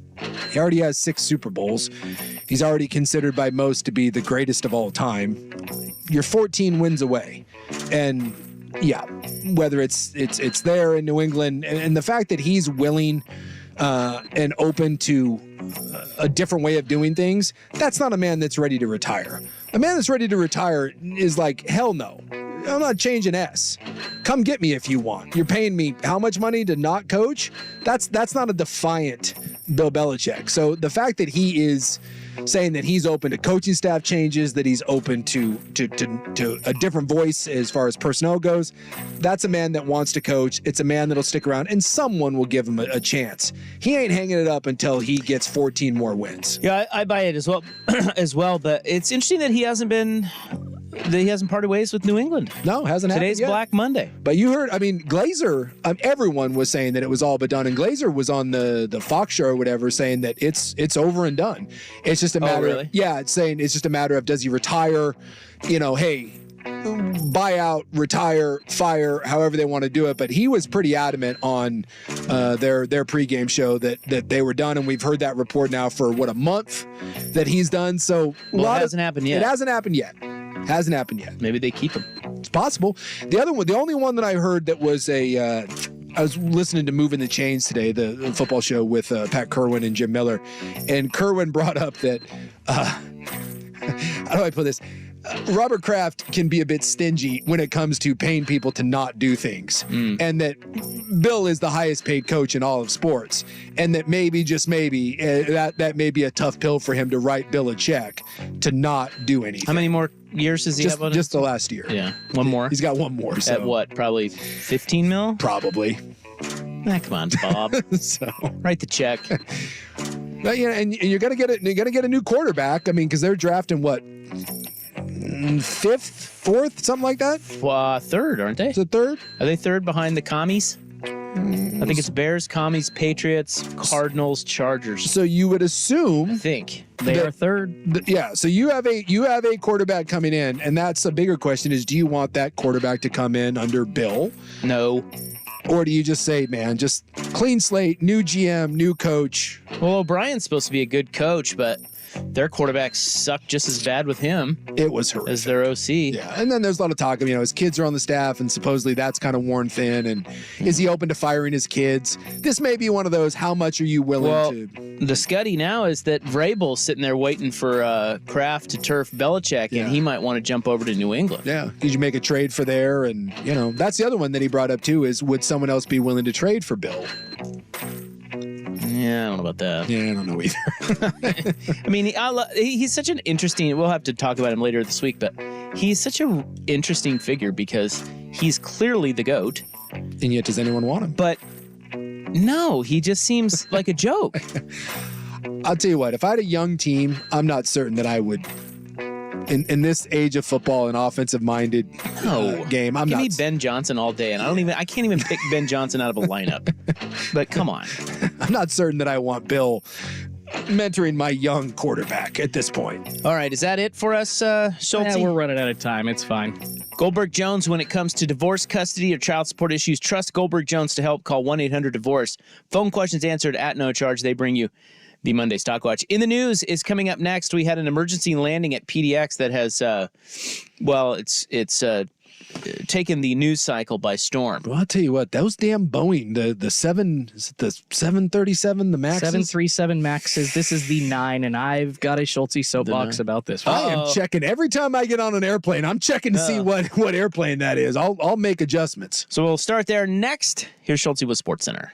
This is a Wild Card Week edition of Primetime with Isaac and Sue. Brought to you by George McCoy at WarrenAllen.com. Now, from the Spirit Mountain Casino Sports Desk, a Sports Center update on 1080 The Fan. This update is brought to you by X Golf. It's indoor golf season. Check out X Golf in Vancouver or Tualatin, the home of indoor golf, online at xgolfpnw.com. First on The Fan, the Natty is here. The college football season wrapping up tonight as the Washington Huskies face off against the Michigan Wolverines in the college football playoff national championship game. That's in Houston, Michigan. A 6-point favorite. Coverage already going over on 910 ESPN. Kickoff in just a few minutes from now. You can watch it on ESPN. In college football for your Ducks, they scored another defensive back from the transfer portal. Cam Alexander from the University of Texas San Antonio committing to Oregon after he visited Eugene this weekend. He comes with 1 year of eligibility remaining. It's Black Monday in the NFL. 2 head coaches already being fired. The Falcons parting way with Arthur Smith after 3 seasons and a 21-30 record. The Washington Commanders then firing Ron Rivera after 4 years and a 26-49-1 record. The Portland Trailblazers on an off day after their 10th win of the season. That's good, though, for 5th worst in the NBA. With some bad news today also. Two-way center Moses Brown needing surgery to repair a fractured left wrist. No timetable for his return until after the procedure. More sports scores and stories in 30 minutes. I'm Schulte from the Spirit Mountain Casino Sports Desk. Get in the game at Spirit Mountain Casino. Watch and wager on all the pro and college action. Learn more at spiritmountain.com. If you can't find the humor in today's NBA, you're doing it wrong. Heat Check with Trista Crick on the Odyssey app or wherever you get your podcasts. Hello, Oregon homeowners. If you're in need of drain clearing, now is a great time to have my friends at Three Mountains Plumbing do it for you. And right now, they got a great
I believe that is the national anthem as I see the giant American flag out there. You are correct. And they got the... Who's singing that? I don't know, but we're seeing the sign language guy. Oh, yeah. Got to have that guy. I don't know who's singing, but you got to have the guy up there doing the... And he's got to do the performance, too. Right now it is January 8, 2024. It's time for In the News. I'm your noted newsman. Hello. Thank you so much. Thank you. Shut up. I will not shut up. We have to talk about this. Who's doing the anthem in all purple there? I'm assuming some sort of UW. They're dressed head to toe in purple. Yeah, I don't know. I don't recognize her. We'll have to look it up on the internet. Today is Bubble Bath Day. Yeah, I don't know. I don't fit in bathtubs, and I don't know. I have a hot tub. Is that kind of a bubble bath? Yeah, that counts. That is indeed not a bubble bath, sir. Sorry. It is also National Career Coach Day. And now I don't know if that means career coach as in like career coach, like I coach people on their careers, or I have just chosen to be a coach my whole career. I don't know. Oh, yeah. I don't know which is which. Yeah, I couldn't. Who cares? But to those people out there coaching or being coached or, I don't know, go coaches, whatever. Today is the anniversary of the great George H.W. Bush vomiting incident of 1992. Oh, really? That was great. Yeah, the Where he Bush... puked in the lap of the Japanese prime minister. Yeah, and then like he also had someone threw a shoe at him as well. No, that was W. Oh, that was W? Yeah, this is HW. Yeah, it was HW. He puked in the lap of the Japanese prime minister. One of the all-time most undervalued political moments. Presidential moments. Why do we not talk about this more? This was great. Like right in the guy's lap. Hungover? Are you sick there, GW? Well, he said he had flu. Yeah. Sick. Okay. He had the flu. Not as fun of a story. Yeah, this emergency landing at PDX. It's terrifying, man. The Alaska flight. So it lost its door plug. Yeah, I guess so. There's a configuration where you can put more seats. Yeah. And so if you have less seats, then where the exit row would be is no longer an exit row. So they put in a plug instead of having a random door there. Right. So it looks like a door, but it's not. And I guess it just went kablooey, and like after takeoff, it just away it went. Luckily, no one got sucked out. People lost some phones and some stuff, but no one Peter Panned out of the airplane. Yeah, no one was sitting in that seat, right? No, there were 171 people on that flight. Yeah. It just so happened, I mean, it was nearly full. Mm-hmm. There were only 7 empty seats. 2 of them were right next to this. Thank God. This, what do they call it? The door plug. Door plug. Fake door. The Right optional exit row door, essentially. Yeah. Well, and it goes to show you when crazy because it was shortly after takeoff when the little fasten seatbelt sign was on. When it says fasten seatbelt, keep your ass with your seat belted in. Yeah. Because if you don't, people take that for granted. Yeah, until the window goes. That's why you do. And you tighten that sucker. Remember, we had one of these not too long ago, and the plane was fine, but the stewardess was up, and she went Mary Poppins. Yep. And they also said some kid got their clothes sucked off of them or something. I saw there was a baby that the mom was holding on to. An adult, too, got their shirt sucked off as well. Dude. That's scary to me. God. I don't know if you guys... Everyone's scared. Like, no one... And I saw a thing where someone was giving an interview and saying that they were asleep. They had taken like a Valium or something because they were a little nervous about flying. And they woke up to the mask dangling in their face, someone next to them like elbowing them, and they looked up and they were like 3 rows away. Imagine being scared of flying, so you take something to help calm you down, and you wake up and, there's a hole in the side of your plane. Yeah. Anytime the masks come down, it's not good. It's on. Yeah. Like, that's where it's panic. Yeah. Well, this, especially... Thunderdome. This is scary for 2 reasons to me. One, my wife flies this route pretty frequently. She has sat in row. So it was Portland to Ontario? Ontario, California. Yeah. And she does a lot of these regional Oregon to California flights that use all of these same planes, the 737 MAX 9 variation. My wife has literally sat in that row. Yeah. Next to, she's like, there looks like an exit row seat here, but it's not. And frankly, I find it astounding that in 2023 that we're still building airplanes that we learned this in the 70s. We can't have airplanes with plugs on them. We had like, I can't remember the variation of a plane, but a bunch of cargo doors exploded and people lost their lives, and we figured out we can't let a door open outwards on a plane. You've got to have it built from the inside. So it is shocking to me that in 2023, you have an option, which is also bad. You can't have options on airplanes, at least on the body of it. You've got to have, if you made it, that hole specifically for an exit door, it has to be for an exit door. These plugs, these bolts, they never work. And there is example upon example of this failing in the history of aviation, and the fact that they still even let it fly. I don't know if you saw the reports, but actually this was a plane that was used out to Hawaii, and they said, oh no, it's okay. If these issues are happening, we just need to use it here over the United States so we can control if an issue happens. Hey. That's outstanding to me. There's Steve Empman. Yeah. He's out there for By the way, coin toss. A Schulte soapbox there. Yeah, solid. Who again? A random. I love it. He's very up on his 737 MAX 9s. And by the way, they've all been grounded. Oh yeah, Boeing. They're investigating. Boeing should have consulted Schulte before making these planes. Yeah. Apparently they just didn't. Well, them in enough, because apparently what they have found now that they're investigating, the feds are investigating. Yes. And what they have found, they've grounded the whole fleet of Boeing 737-9s. What they have found is loose door plugs on a lot of them. Yeah. They've found multiple loose door Which plugs. is terrifying. And remember, this is the same stupid plane that had a loose bolt in the rudder and caused not one, but two 737 Maxes to not have a door plug go out, but, I don't know, crash and kill everybody. Same plane. Like, what are we doing? Yeah, it's brutal. Well, at least now they're...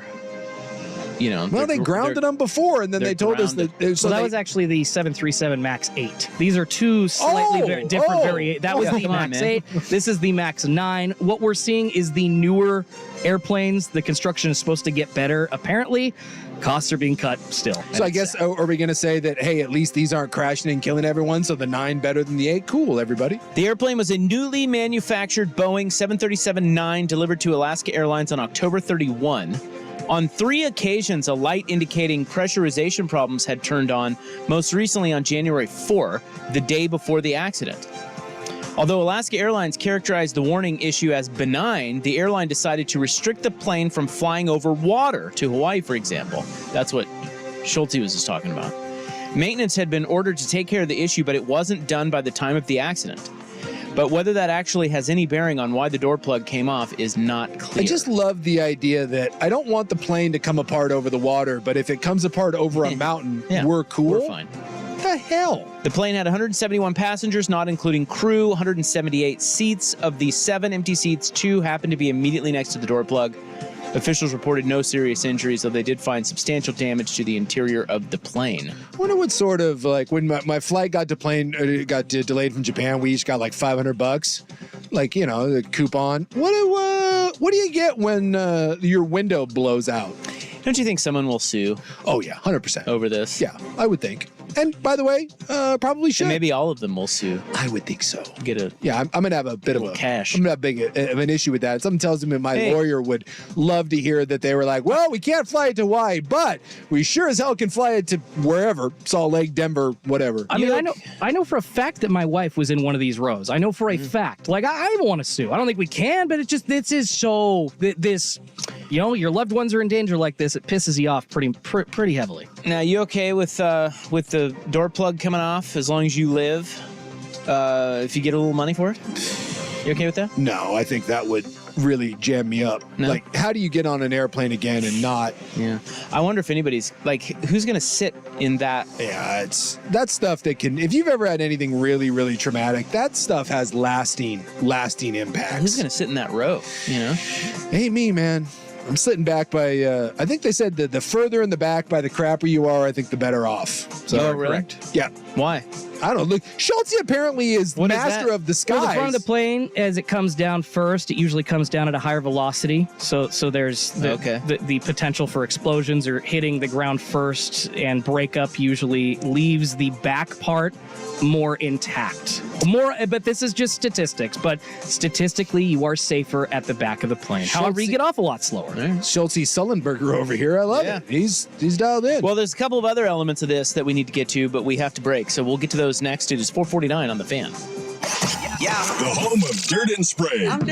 I'm very hopeful, and yet at the same way, I'm kind of realistic. You're losing so much, and to assume it's just going to keep functioning the same way, I don't know if that's going to be an 11-1 team with a less than schedule. I'm not convinced of that. So I didn't expect a lot in the bowl game. I'm also keeping my eye on what's going on down there. Dirt and Spray.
Alaska flight, Portland, Ontario, where the door plug came off. Yeah, a big hole in the side of the plane, in case you're wondering what a door plug is. Where a door would be, there was just a big giant hole.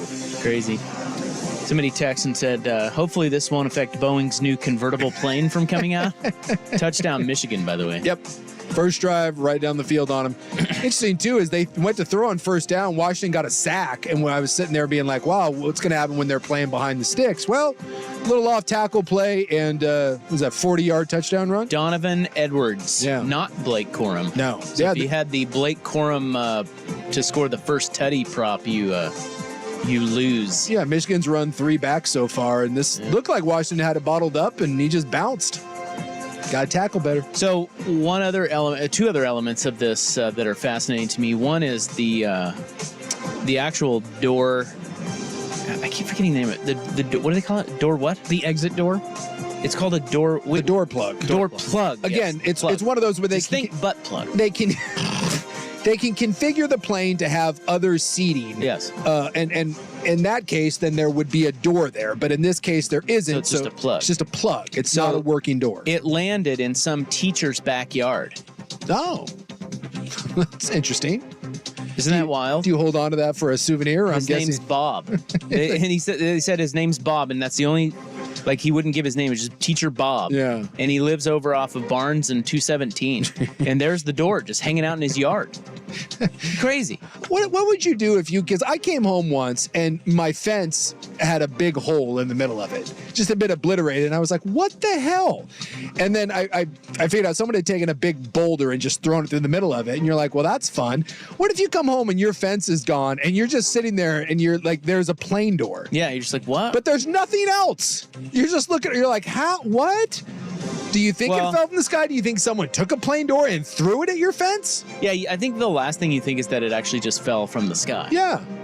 What if it comes through your living room? It just comes through your roof. That's what I'm saying. Like, how lucky is this guy? Just landed in his yard. Yeah. Well, anyway, he did the right thing. He called the feds and looked at the website and was like, hey, you might want to. He didn't touch it or anything. He said, you come out and check this out. It's a problem here in my backyard. Some other lady in Southwest Portland found a headrest in her backyard. And the other one that's fascinating to me is the working iPhone that fell from the plane. Oh, that's got to be a commercial. Dude, yes. Somebody picked it up and it was working. Is that the one with titanium? That's going to be the next Apple thing. Titanium fall from the sky. We're just fine. Yeah, this says, while the story itself is incredible, a post on X, formerly known as Twitter, has gone viral as an iPhone from this plane was found intact on a road near Beaverton. According to Shenanathan Bates. Sure. He found an iPhone from the flight on the side of the road. It was still in airplane mode with half a battery and open to a baggage claim for that flight. Wow. The iPhone, which had a case and screen protector, was intact after a 16,000-foot drop. That's insane. Interestingly, while the case and the screen protector looked as good as new, there was just a tiny issue, a broken off charger plug still inside. But despite that, everything seemed to be working just fine. How is it that's the case and that if I drop my phone from like 2 feet up, it shatters? Like, how does that work? That is a great question. You know? I have no idea. We've all broke a phone, and meanwhile, this thing's dropping from 16,000 feet, and it's fine. But apparently 2 iPhones fell out of there. Yeah, and they found one of them. And they found them both. They found them both? Yeah, somebody else found another iPhone. It's kind of amazing. It's not kind of. That is amazing. Yeah, that whole story is wild. Be better, Boeing. So now a bunch of people are delayed. Oh, well, not till, I mean, like they had to cancel a bunch of flights, and they say that that's going to take till mid this week to figure out all right, Rob, you are a master of get me there. Yeah. You've got a plane going to San Diego. Well, I'm a, let's clarify. Yeah. Just for those that are maybe new to the program. Yep. It drives me crazy when they turn around and go back when somebody's like, I don't know, maybe somebody's acting up. Sure. Or something. You're like, get to the destination, or has diarrhea. Keep going. Get to the diarrhea thing. Go. Just go. I'm asking you this. Don't inconvenience. You're on the plane. You're getting ready to taxi. And they come over and say, hey, by the way, 730 MAX 9 here. Yeah. And you're in the plug seat. You're right there. Oh. And look, 99% of the time, obviously 99.9, it's fine. Yeah. Do you... Where am I going? You're going to Hawaii. We're over the water. We ain't turning back. No, because then I'm dead. We got big water. We got big water. Yeah, you're dead either way if you get sucked out of the plane. So I ask you the question. Are you saying, look, let's go, we'll deal with it? Or are you like, no, and they're like, hey, we don't have another plane right now. We don't know when we're getting you on the next one. We got to reroute. I got to reroute. Like, I can't get on that plane. You're not getting on the plane. The better question is if this is told to me once we have taken off. Sure, there you go. And we're 30 minutes into a 5-hour flight, and they're like, okay, we can go back, or we can just keep flying. And in that case, I'm like, well, it seems fine. I'll just check a few screws. Like, we're good. You're doing some integrity testing. Yeah. You're pushing. I pushed on the plug, guys. It's fine. It seems fine. Oh, I would say no. Just could you duct tape me to the chair, please? How tight is your seatbelt? As tight as it can get. And maybe I'm asking for an extra seatbelt or 2. Got that seatbelt extender, and you're strapping your legs in. Yeah, but then you got to worry about like the whole seat going. Yeah. Like it's not just you flying out of the seat. Maybe you just go with the whole seat. Which is worse, just flying out Peter Pan style, or being strapped to your chair, and now you're in the chair and it's going. Yeah, we're gonna die either way. But I'm gonna say I'm gonna say in the chair is a better chance. Really? Yeah, because let's just say we land a certain way that you're an iPhone. I think I'd rather get sucked out of the plane freestyle because at least then I can try to have some fun on my way down. I can Superman it. I can pretend like I'm in Point Break. Yeah, but are you even unconscious? I don't know. You know? Being sucked out at 16,000 feet, maybe you freeze, you pass out. I don't know how that works. My guess is you probably pass out, but I don't want to be strapped to a chair while I'm falling to my death. Well, you can always eject. That's true. That'd be kind of fun. It's like pull the cord, pull a Dr. Strangelove and ride that baby down. Woohoo! Well, that story's wild, man. Yeah, it is. I don't like it at all. In the least. Of course you don't. It sucks because all these companies that fly passengers, like specifically the plane companies, they have all kind of, I think we all know this, they've said that the cost of doing business and, suffering deaths and whatnot, going through that, it is way cheaper than to actually make these repairs. And it's been an argument for decades in the aviation business. It really is sad. Who knew Schulte was so... He's a watchdog. He's watching him. He's the watchdog over the aviation industry. Who knew? Now, why is this a thing of yours? I don't know. I just sometimes, how you just get interested in something? I found the TV show Air Crash Investigations like when I was 15 years old. That was 20 years ago, and I'm still still deep into that rabbit hole, man. So he likes aviation disasters, McDonald's, and classic Euro porn. He's a Renaissance man. That's in the news, January 8, 2024. The Hot 5 at 5 is next. We'll update you on Washington, Michigan. And then we've got Black Monday in the NFL. So all of those. Oh, Tiger Woods. I have Tiger Woods news. Do you guys know that? Yeah, I'm familiar. Tiger's still alive, and Tiger. Yeah, big news today on Tiger. So we'll get to all of that coming up next on The Fan.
We have a nice little Monday.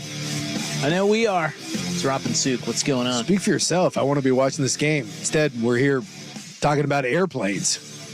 Well, we are watching the game, too. Yes, we are. You know, we can do two things at once. 7-0 Michigan. Washington driving. Looks like they're about the 30. Problem is Dylan Johnson, who accounts for about 70% of the UW run game, 6 yards on the first play, hasn't been back in since, although it appears he's trying to give this a go. He did not look good, by the way. He went over to the sideline. He went into the tent.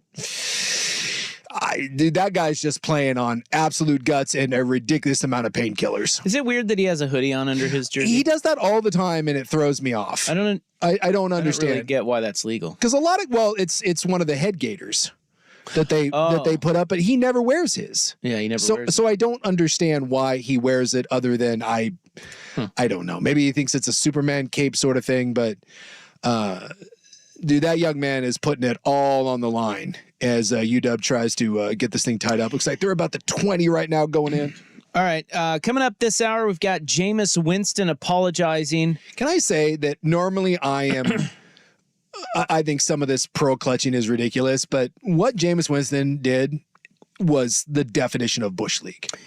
So we'll talk about that. Coming up tonight in the club, the Stanley Cup craze explained. Have you guys been watching? I need it explained because I, for the life of me, do not understand And this. I don't mean Stanley Cup as in hockey. No, not the cool Stanley Cup. The cooler Stanley Cups. Cup. People going nuts over nothing. Yes, they're going nuts. Right now, the hot 5 at 5. Hot topics, hot opinions, Oh, golly, I'm hot today. and hot air. It's time for the Hot 5 at 5. That's hot. The Hot 5 at 5 on Primetime with Isaac and Sue. No, I mean it. That's very hot. The Hot 5 at 5 with Isaac and Sue. Brought to you on The Fan by Victor Rico's Mexican Food, the most popular burrito spot in Oregon. Online at victorricos.com. Number 5. Tiger Woods and Nike have parted ways for the first time in 27 years. Yep. I mean, he was the face. I mean, he was just the face of golf. He was the face of Nike outside of Jordan. Find me a bigger guy affiliated over the last 30 years with Nike. Some people think that, by the way, this is the end of Nike golf. I've heard others say that the Jordan brand is outselling Tiger Woods 10-1 now in the golf business. And they're transitioning to that, and Tiger just wanted more money, and we'll see. He said he's not done. He's going to resurface somewhere. First signed with Nike in 1996. He did release a statement on social media, and he did maintain that there will certainly be another chapter, whatever that means. Nike's share price is down 40% since November of 2021. Yeah. So to say that supposedly, at least that's what I was reading, is that he wanted a raise, and Nike was like, yeah, no. I wear more Jordan golf stuff than I do anything Tiger Woods. I haven't bought a Tiger Woods thing in forever. Number 4. No fracture in the finger of quarterback Jalen Hurts. He is day-to-day as the Eagles get ready to visit the Buccaneers on Monday night. So it was just dislocated because he had that weird little Frankenstein divot finger thing going on, but suppose he'll be okay. Dude, that guy is just riddled with injuries. And the Eagles just in general, just another horrific loss. I mean, you're losing to the Cardinals and the Giants with the division on the line, 1-5 in your last 6. Like, you want to talk about limping into the postseason? I give you the Eagles. Bills wide receiver Gabe Davis has a PCL sprain. He is not considering it serious, and he is yet to be ruled out of anything. Buffalo hosting Pittsburgh on Sunday. Yes. And our Blazers have lost the key to the franchise. Two-way center Moses Brown. What are they going to do? Is out. What are they going to do? Wrist surgery is what they're going to do. That team, one, they're not any good, but the injuries have been quite a bit.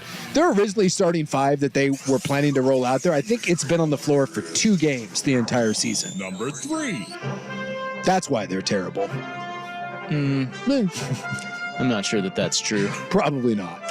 The NFL draft order is set. The top 5 will go Bears, Commies, Patriots, Cardinals, and Chargers.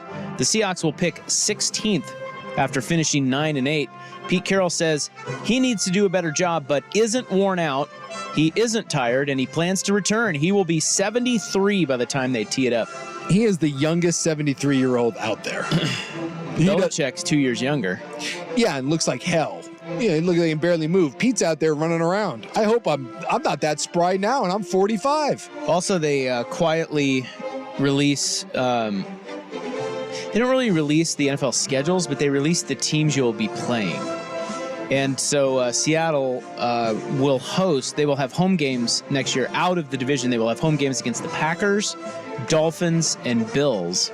And then the biggest road game is they're going to Detroit again. Dare I say that's a nice little?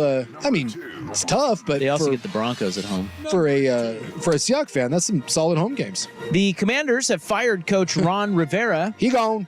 They have hired 2 former GMs in different sports to lead their search for a new coach. They hired Warriors GM Bob Myers, former Warriors GM Bob Myers, and former Vikings GM Rick Spielman.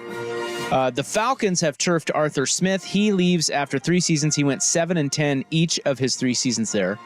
The Panthers have fired GM Scott Fitterer, and the Giants are parting ways with defensive coordinator Wink Martindale. You know, Washington is low-key a phenomenal job. Passionate fan base, new ownership. You're going to get a new GM to work with, the number 2 overall pick. There is some pieces there in Washington. Guys like McLaurin, and you have the most cap space of any team in the NFL. So, that's a sneaky good job. That's. I don't even think it's sneaky. I think it's the best job out there. Yeah. Well, Chargers. Not because of ownership. Yeah. I mean, I think, yes, you have Herbert, and it's in L.A., but you have virtually no home field advantage. No. Without Herbert, and Dean Spanos is a joke. Yeah. I just don't think guys want to deal with that. Work for him. Ownership is everything. So if the Patriots job opens up, and by the way, Bill Belichick still has a job as of tonight, then it's probably that job because Robert Kraft is that dude's the man. And they're going to get a quarterback as well. Washington with new ownership has got to be up there. Plus, like you said, you get the draft pick for your quarterback, so you can start new. By the way, this is bad. Washington got down 1st and goal from about the 8 and stalled out, and they're kicking field goals. You talked about it, their red zone offense. College football playoff championship in Houston, Michigan leads Washington 7-3 with 4 minutes left in the first quarter. Yeah, 1 possession each, and both went right down the field. And by the way, that's a touchdown on a better throw from Penix. He overthrew him. And so, look, that matters. Both right down the field. But Michigan puts it in for 7, and Washington stalls out at the 8. I mean, that was you can't trade 3 for 7s when Michigan's running it down your throat. Well, we're nearing the end of the first quarter, and both teams have had the ball 1 time, which is what Michigan will take this all day. 8 plays, 84 yards in 4 minutes and 46 seconds on their first drive. So it is 7-3, 4 minutes left first quarter. Okay, Victorico's Mexican Food, the most popular burrito spot in Oregon. Order now at victoricos.com. Coming up next, let's listen to Jameis Winston apologize to us all. Well, not really even to us, just in general. In general. It's 5:14 on The Fan.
Pretty much what's happening. Michigan and Washington. Michigan taking over on their second possession. Again, their special teams are horrible. They basically get it to the 13-yard line best. Yeah, the guy fielded the ball 2 yards kickoff. deep into the end zone and decided to run it out. They started at the 12, or they started at the 16 the first drive, and now they started at 13 this time. So anyway, 7-3 Michigan. Michigan's offense looks real good right now, though. They, and McCarthy's coming out throwing. I'll give them, Michigan isn't just, 3 yards in a cloud of dust. They're running hard. And early on in some of these downs, they're having McCarthy play action and throw the ball. I read something before we get to Jameis Winston that I'd never really known why Michigan was the Wolverine state. Did you? I can't say. It is the actual Wolverine state? Yeah. No, I mean, I guess back in the day around the lakes, I'm assuming that Michigan had a bunch of Wolverines, but well, they didn't. No, I guess they're saying that there was some big war back in the 1800s, and it was a border war between the Michiganders and the Ohioans. Yes, I would assume. And the Ohioans, yeah. The Ohioans called the Michiganders Wolverines because they were so ferocious. Oh. Yeah. So there is no so actual... that's what. No, because Washington, the reason I know all this now is because the Washington, some government department in Washington was trying to be clever on the social meds today. Mm-hmm. And they tweeted at Michigan or something about how Washington was the only team playing football where their state actually has Wolverines. Huh. Uh-oh. So Washington has Wolverines. Michigan does not. Well, and Michigan right now has 2 rushing touchdowns, and Washington does not. So they now have a 41 and a 46-yard rushing touchdown. Not ideal. Boy, you want to talk about the start for that you wanted for Michigan? It's right now, because we knew Michigan was going to be able to run the ball against Washington. I don't think we thought 86 yards and 2 touchdowns on 2 carries. That's not good. This game looks like blowout city. We'll see. I mean, Washington has to figure something out, because I will say this: when you stack and have to commit to the run, you see this a lot, like on short yardage plays. Not short yardage from like the 3, but let's say it's midfield and it's 3rd and 1. A lot of times you see big runs off of that, because when you have so many guys on the line of scrimmage and you're having to play downhill, if you get by the first wave, there's no one there. And I think that's what you're seeing right now is Washington is selling out. And Washington is coming hard downhill. And they, on both these runs, it looks like there are people there to make plays, and they're not making tackles. Michigan's making one guy miss. Oh, that's just a big old cutback. I mean, that is, I honestly think, Rob, even after the knee injury, you might have been able to run for that. I mean, look at this. He's gaping hole. He's untouched. Yeah. It's Edwards again, too. Boy, that's just Blake Corum's probably pissed right now. That's not pretty. If they can't fix this, you're right. This is blowout city. All right. Well, now to Saints Falcons, a game I luckily did not watch. Oh, you didn't miss anything. No, I had no. Well, I actually had a future ticket on the Saints to win that division, but the Bucks won. So yeah, they gave themselves a chance at it, but it was Tampa a weird Bay game. Did not. I mean, it was tied at half, and then all of a sudden the Saints were up 41-17, and that's where the controversy happened. Well, and it really is. Like, if you didn't see it, you would think normally if a coach runs over and bitches about scoring a touchdown late, I say shut up, stop him. I hate it is not the other team's job to take their foot off the gas. And 99 times out of 100, I would tell Arthur Smith, quit being a bitch. You're going to get fired. Your team sucks. This is the one case that he has every right to be pissed. This is beyond Bush League. So I assume it was Ritter threw an interception, and the Saints took it down. So it's 41-17. The game's over. It's over. Saints are winning. Falcons throw a pick. Saints guy runs it down to the 1 yard line. I think it was Tyrann Mathieu, if I'm not mistaken. So from the 1 yard line, of course, Dennis Allen calls, and this is what, I mean, I think there's like 5 seconds left. Something like that. Like the game's over. Game's over. So he calls victory formation, and the Saints score. Yeah. They handed it off to Williams, and he scored. And it turns out, and so Arthur Smith is hot. comes over after the game and just starts laying into Allen. Well, yeah, he's like, what the hell is that? So, and this is where it's Bush. You can't line up, and when you line up in victory formation, you are telling the other team that you're done. That you're signaling, hey, we're not going, you're not going, the game's over, no one needs to get hit, no one nothing. So to line up in victory formation and then hand the ball off, and that's what the Saints players are saying. They're saying they wanted Williams to get a touchdown. He didn't have one all year, and they overrode, as a team, they overrode Dennis Allen, who called victory formation and to kneel down, they overrode it and gave him the ball. If you're going to override that play, that's fine. Then line up in a real formation and run the ball. But you can't line up in victory formation, tell the other team that you're done, and then hand the ball off. That is some 7 and 9 BS. So what happened? Here is Jameis Winston explaining it all. Well, I apologize to DA because the play was victory. But I also explained to DA that it was a team decision. And I think when you have a team morale, and I asked the guys, I say, guys, like, what do you want to do? We know how much Jamal means to this team, and I understood from DA's perspective. So I give him that. But DA didn't condone that at all. You know, he didn't. However, we decided as a team to do it, and man, we got an interception to the 1 yard line. You know, like. So if we would have scored, would it still would have been disrespectful? Right. You know. So Tyron wasn't in on it, was he? No, Tyron was not in there. No, I'm just kidding. Like it was an offensive team discussion.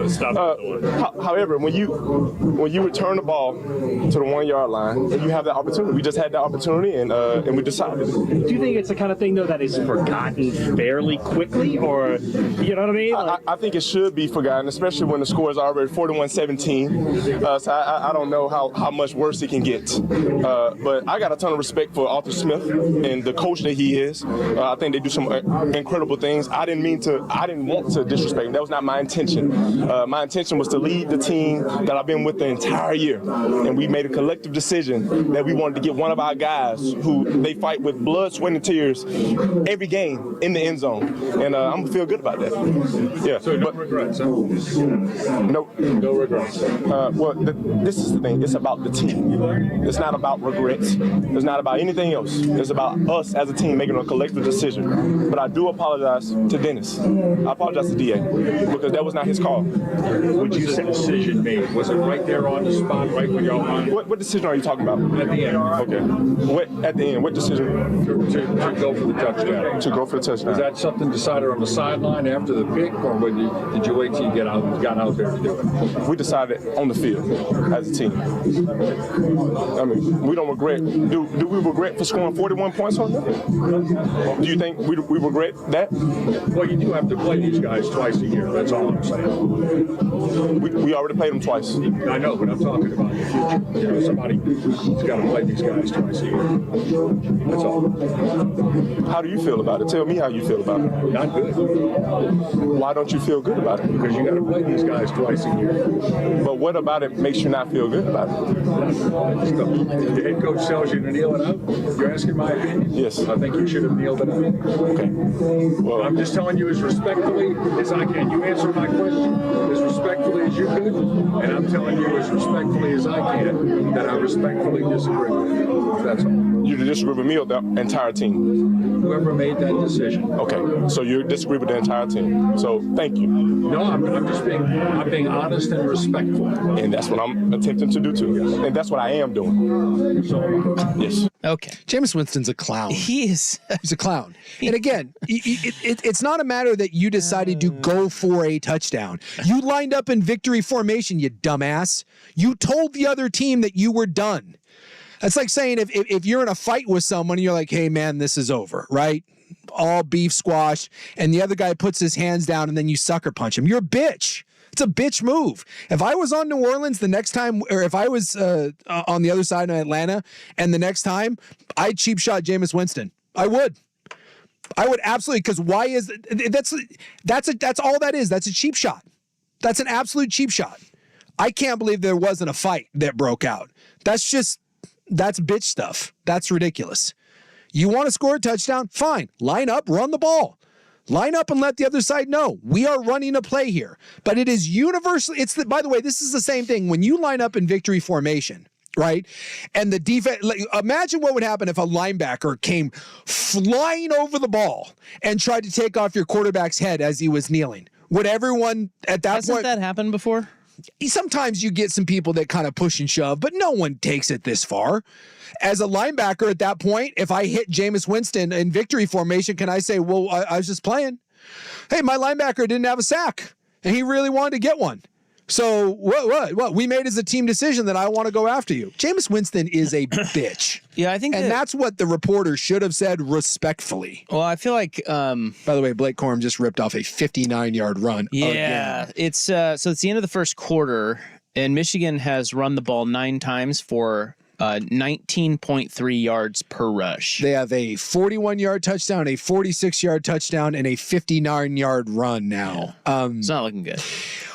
Boy, yeah. If you're Washington, this may get real ugly real fast. I feel like the Dennis Allen. That's really.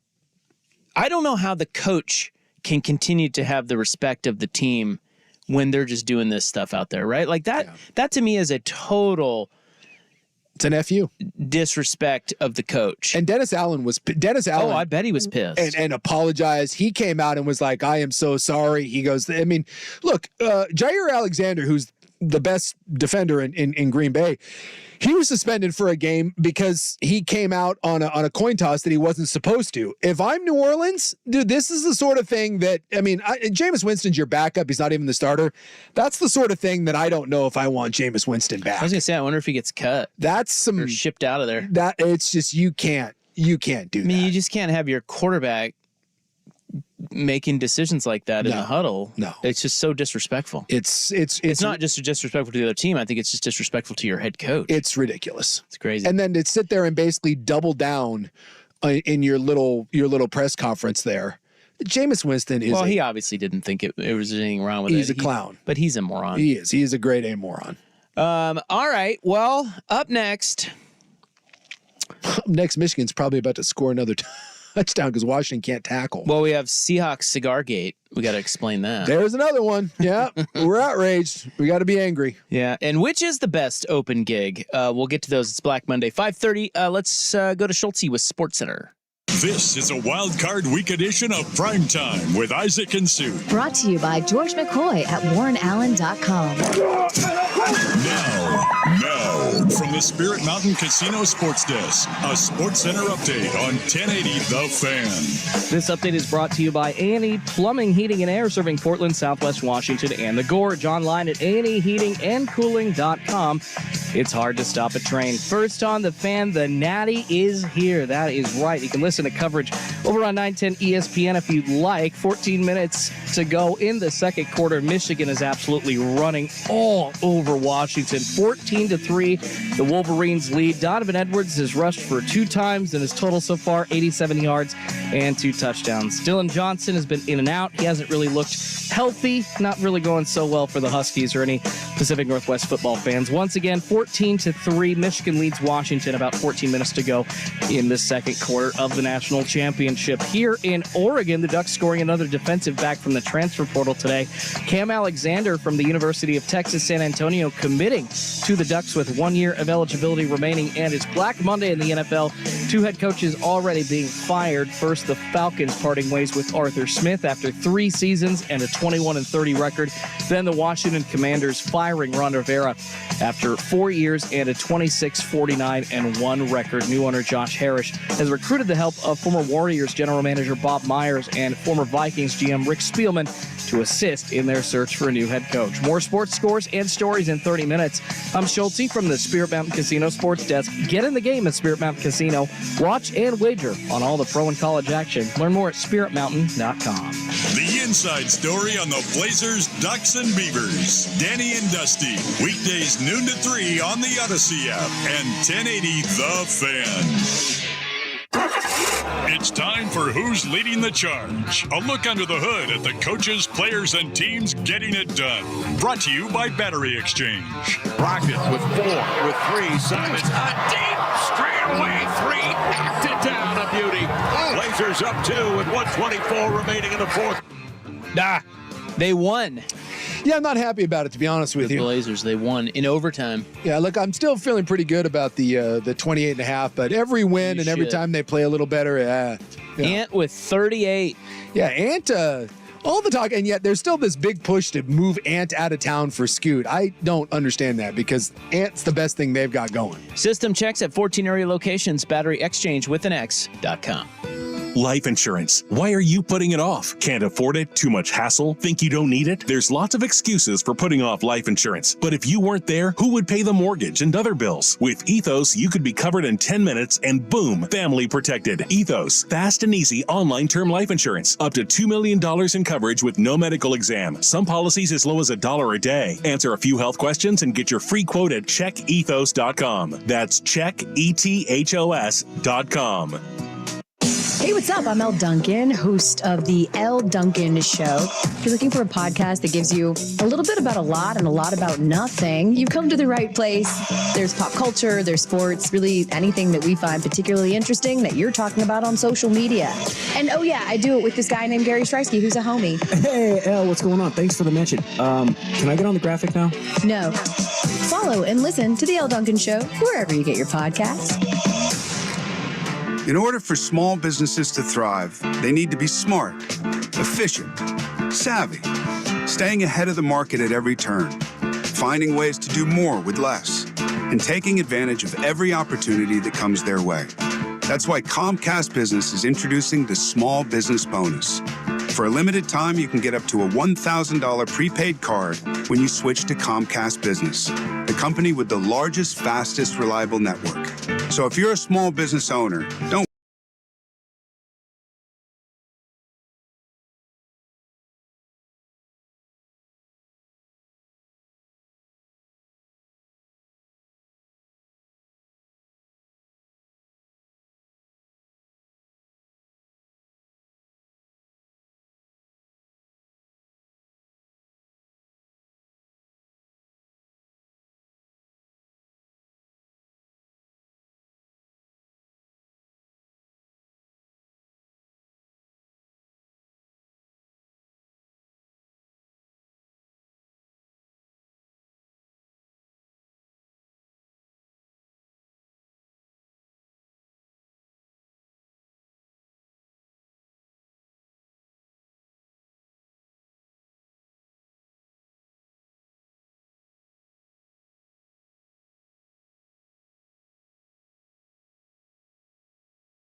All right, if you're just tuning in, Michigan, Washington, second quarter, early second quarter.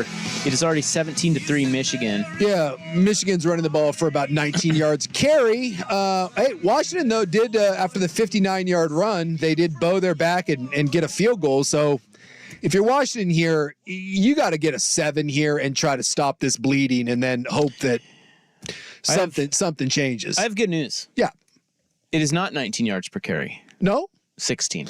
Well, that's an improvement. It's coming down. That's an improvement. So Michigan has run the ball 11 times for 180 yards and 2 touchdowns, including runs of 41 and 46 for touchdowns.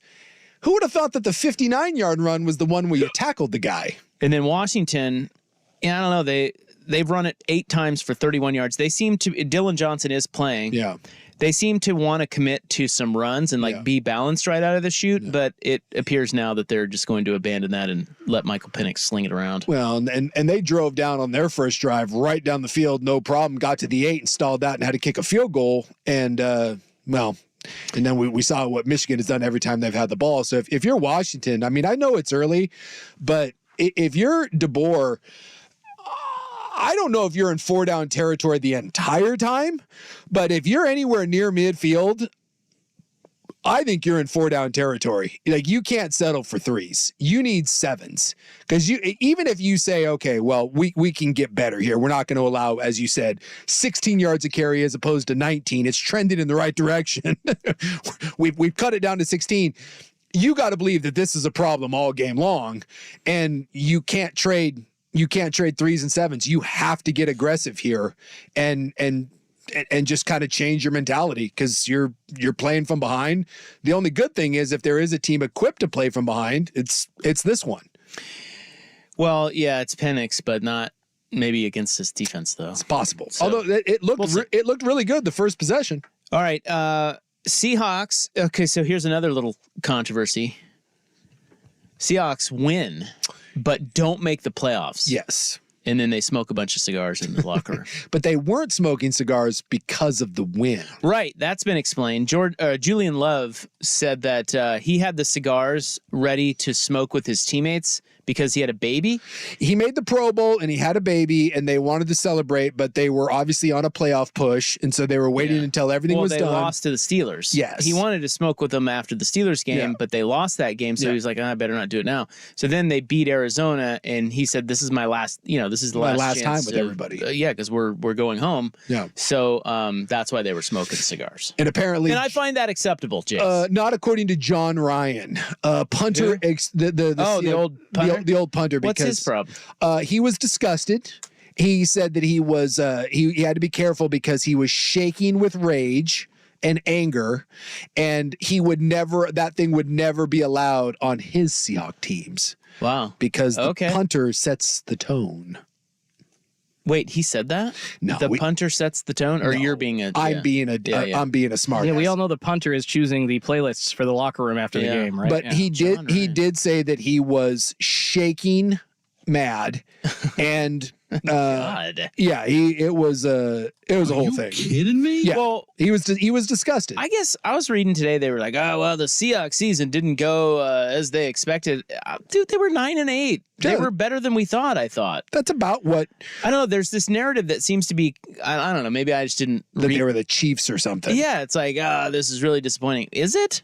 You almost made the playoffs. Yeah, I think anytime you look at a season, you're gonna look back and there's going to be games that are going to haunt you. Yeah. Because Which one most? You only needed one more. Maybe the Pittsburgh game? In order to make, well, I mean, it certainly hurts when you lose that game, but I'm going to go through here and look. I'm trying to think of one that jumps out where they just blew it. Yeah, I'm scrolling through here. They were just, that was a 9-8 team. Yeah, Baltimore whooped their ass, beat the Commanders, the Rams 16-17. That first half against the Rams, and I think that was the first game, wasn't it? It was like tied at half, and then the Rams kicked their butt in the second half. Yeah. That was weird. Yeah, they were, because they ended up losing that one 13-30, and they were up. And then I think it was the second Rams one where they missed the 55-yard field goal, if I'm not mistaken. That's right. The Cowboys loss obviously hurts a little bit. Yeah, they had that one too. They had that one, and then by the way, 4th and 7 from the 46, and they're going for it. Well, that's what I said. And he freaking missed him. Oh my God! Yikes! He had a Dunze wide open. Or is that McMillan? No, that's a Dunze, right? Yeah, he had him wide open. Wide open, and wow. So this is now, remember, on the field goal attempt, I think it was Polk or McMillan, I forget which one, but he had his guy in the end zone, and Penix overthrew him in the end zone, had to settle for a field goal. And you mentioned 4th and 7 from midfield, and you couldn't ask Odunze to be more open there. It was blown coverage. And not only did he miss him, but he missed him. He threw it to the wrong shoulder. Yeah. You just can't. Wow. Well, he threw it away from the DB. You can't. You can't do that. They had it, and he was walking into the end zone. Well, that's a touchdown. 17-10 if he catches it. Well, and let's be honest, I'm not trying to throw shade at anyone here, but if it should be 14-17 right now, because it should have been a touchdown on their first drive, and that's a surefire touchdown. It's a walk-in touchdown, and you've missed them both with Penix. So little things. Well, and we knew this game, right? We knew that the difference in this game, if Washington was going to win, is we mentioned like with Texas and USC. When USC lost to Texas in the national title, Texas wasn't better than USC. Vince Young was the difference, and Michael Penix needed to be the difference in this game. And so far, Penix has missed 2 surefire touchdowns, and you can't do that when your defense is desperate. Imagine this start, the most horrific start you could have on defense, and imagine if they make those 2 plays, it's 17-14. You're going to the sideline saying, "Hey guys, we couldn't play any worse, and we're down by 3." Now you're going to the sidelines with Michigan at the ball at the 50-yard line, haven't stopped a nosebleed all game, and you're just like, oh my God, a touchdown here might just be the dagger in this whole thing. Got to bow up. Boy, this hurts. All right, well, anyway, Seahawks finished 9-8. They smoked cigars, whatever. No one here is mad like John Ryan. So shaking with anger. How dare you? Sports media needs to be better, and I'll include myself in that. Is he in the media? Or I don't think so. I think he's just a was punter. someone just asking him? Oh, no, it was on Twitter. No, I'm talking about the reporters out there that also share this sentiment and are trying to make it into a story. Like, sports media needs to do better. Well, it was you're right. It was kind of weird that, like, when you saw that, it's like, why are they smoking cigars? They didn't make the playoffs. Yeah. So it was odd, but I think what Schultz is saying is just explain it better. Yeah, no context. They'd just rather make a story out of it to get clicks. I hate that. Yeah, because immediately, I forget who it was. I think it was Wolin that came out and was like, no, guys, dude, here's the deal. Here's the deal. And we wanted to do it after the Pittsburgh game. We lost. We won. It was our last time together. And we want to celebrate our guy making the Pro Bowl and having a baby. This goes back to the old, we want guys after losses. And by the way, they didn't lose. They won.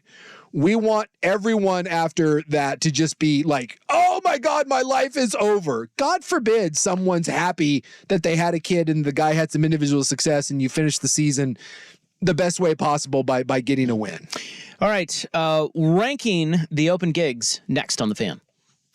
It's time for a Ducks Report, the inside story on Oregon athletics, brought to you by Mods PDX. The future of building is here. So the Ducks got Texas San Antonio cornerback Cam Alexander via the transfer portal today. Couldn't tell you if he's any good or not, but I'll tell you this. Do you know anything about the Texas San Antonio secondary? His name is Cam. I know they had a really good edge rusher. It was like one of the best in the country. But maybe Texas San Antonio's defense is just that good. Unfortunately, for Texas San Antonio, they're all going to other places, including your Ducks. Mods PDX, the future of building is here. The Fan is on in your home and where you work. It's just us and no one else. Good explanation. The Fan on your smart speaker is brought to you by Red Tail Golf. Red Tail's junior golf program is in session now. Sign up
today was Black Monday in the NFL, which usually means like half the league gets fired. But only 2 head coaches exit today. Although I guess nowadays it kind of seems like teams are firing coaches earlier. Yeah, during the season more than they used to. Yeah. So we've already, I mean, obviously the Raiders turfed McDaniels, and Chargers already turfed their guy. Panthers already turfed their guy. So we only had the Commanders and the Falcons today. So we have 5 openings. And there could be more coming, right? I don't know. Maybe Belichick, but outside of that, I would. Who else would it be that after today? I mean, it's usually today. It's usually because you got to get going. Yeah, but yeah, I mean, I guess Bill would be the one that. I mean, that was reported is that he would be gone, and yet, is there an element I've heard too? Is there a respect for him to not fire him on Black Monday? Yeah, I don't know. But. We'll see. We will see, Jace. Rank the 5 openings. Okay, so you've got Commanders, Falcons, Panthers, Chargers, Raiders. And the Raiders may not have an opening. That may just go. Sounds like everyone's doing the big push for Antonio Pierce. Yeah. Man, we'll see. Yeah, we'll see. Jim Harbaugh wants your job. He can have it. Everyone loves the interim coach. The Harbaugh to the Charger stuff is heating up. I mean, there seems to be a ton of smoke that way. I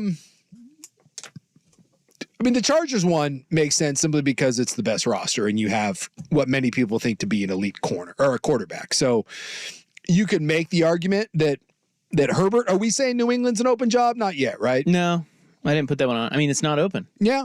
Yeah. I think it's a coin flip. I think it's a coin flip between the Chargers and Washington. Obviously, this league, you can't win without a quarterback.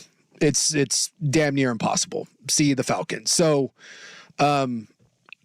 there's an idea of just a built-in winner there with the Chargers, and that you have a quarterback and you have talent on both sides of the ball. That seems to be a plug-and-play ready to go. Like if Bill or Harbaugh were looking to take a team, there you go. But if you're a young coach, let's say Ben Johnson, and you're looking to take over, I think the Washington job is the better job. You have new ownership, right? You got some new energy there. It's a great market, passionate fan base. Hopefully a new stadium coming. You have the number 2 or number 3 overall pick. I think it's the second pick, right? Commanders? The Commanders. They're second. They're second. So you're going to get, what you think is a top flight quarterback out of the draft. You do have some players there, McLaurin, it's not void of talent, and you have the most salary cap space of any team in the NFL. So flip a coin there. I think it just depends on what kind of coach you're getting. Older coach, or you going with the youth. So Commies Chargers. 1-2. Flip a coin. What about the Falcons? It's not a bad job. It's not good owner, but you don't have a quarterback. And neither does Washington. But you Washington has an easy pick to get one, whereas the Falcons, you're going to have to move up a little bit to go get one. And then you have Panthers, and I don't think anybody wants that job. No, that owner and the quarterback. That's the worst job of the. And then the Raiders don't have a quarterback either. But no, that's an intriguing job, I guess. Look, if we're going again, let's say if you're ranking the 5, to me it's pretty clear. It's 1 and 1A. What we talked about, and then I'm gonna go Falcons third. Yeah, Raiders, and then dead last is Carolina. That's a dumpster fire. I mean, you just got your GM fired because you drafted your quarterback, and maybe under a better coach, maybe with some better pieces around him. You don't have a first round pick, and Bryce Young right now has shown you nothing, and I mean absolutely nothing to think that you've got this thing pointed in the right direction. So it's a rough go of it right now in Carolina. That's by far the worst job. And then if New England opens up, I think New England comes in probably at third. I wonder if Vrabel second or third. I wonder if Vrabel takes the New England job if it opens up. Well, he's under contract, so I mean you'd have to trade for him. Or, Tennessee's not dumb enough to let him go. I wouldn't think. You would. Yeah, exactly. He's good. Yes. OJ Mayo supposedly the coach in waiting in New England. Yeah, they like him there, but who knows? Or OJ Mayo, Gerard Mayo. Sorry. Yeah, OJ Mayo, the basketball. I knew where you were going. The USC kid. Yeah, I know you like him, but I know I was talking about the Patriots. I know the Patriots like Mayo. I still think in today's world, especially when you're having to draft your quarterback, and New England in theory will draft theirs in the top 5. Give me an offensive guy. Give me an offensive guy. Go get Ben Johnson. Go get whatever coordinator you want, and pair him with the young quarterback and roll the dice there. God, look at Corso. My God, they just showed a video, a replay of John Harbaugh just going down onto the sideline and hugging Jim. Like, it looked like Harbaugh was coaching the game. Yeah. Well, I mean, and John just like, hey, yeah, I made it. I'm here.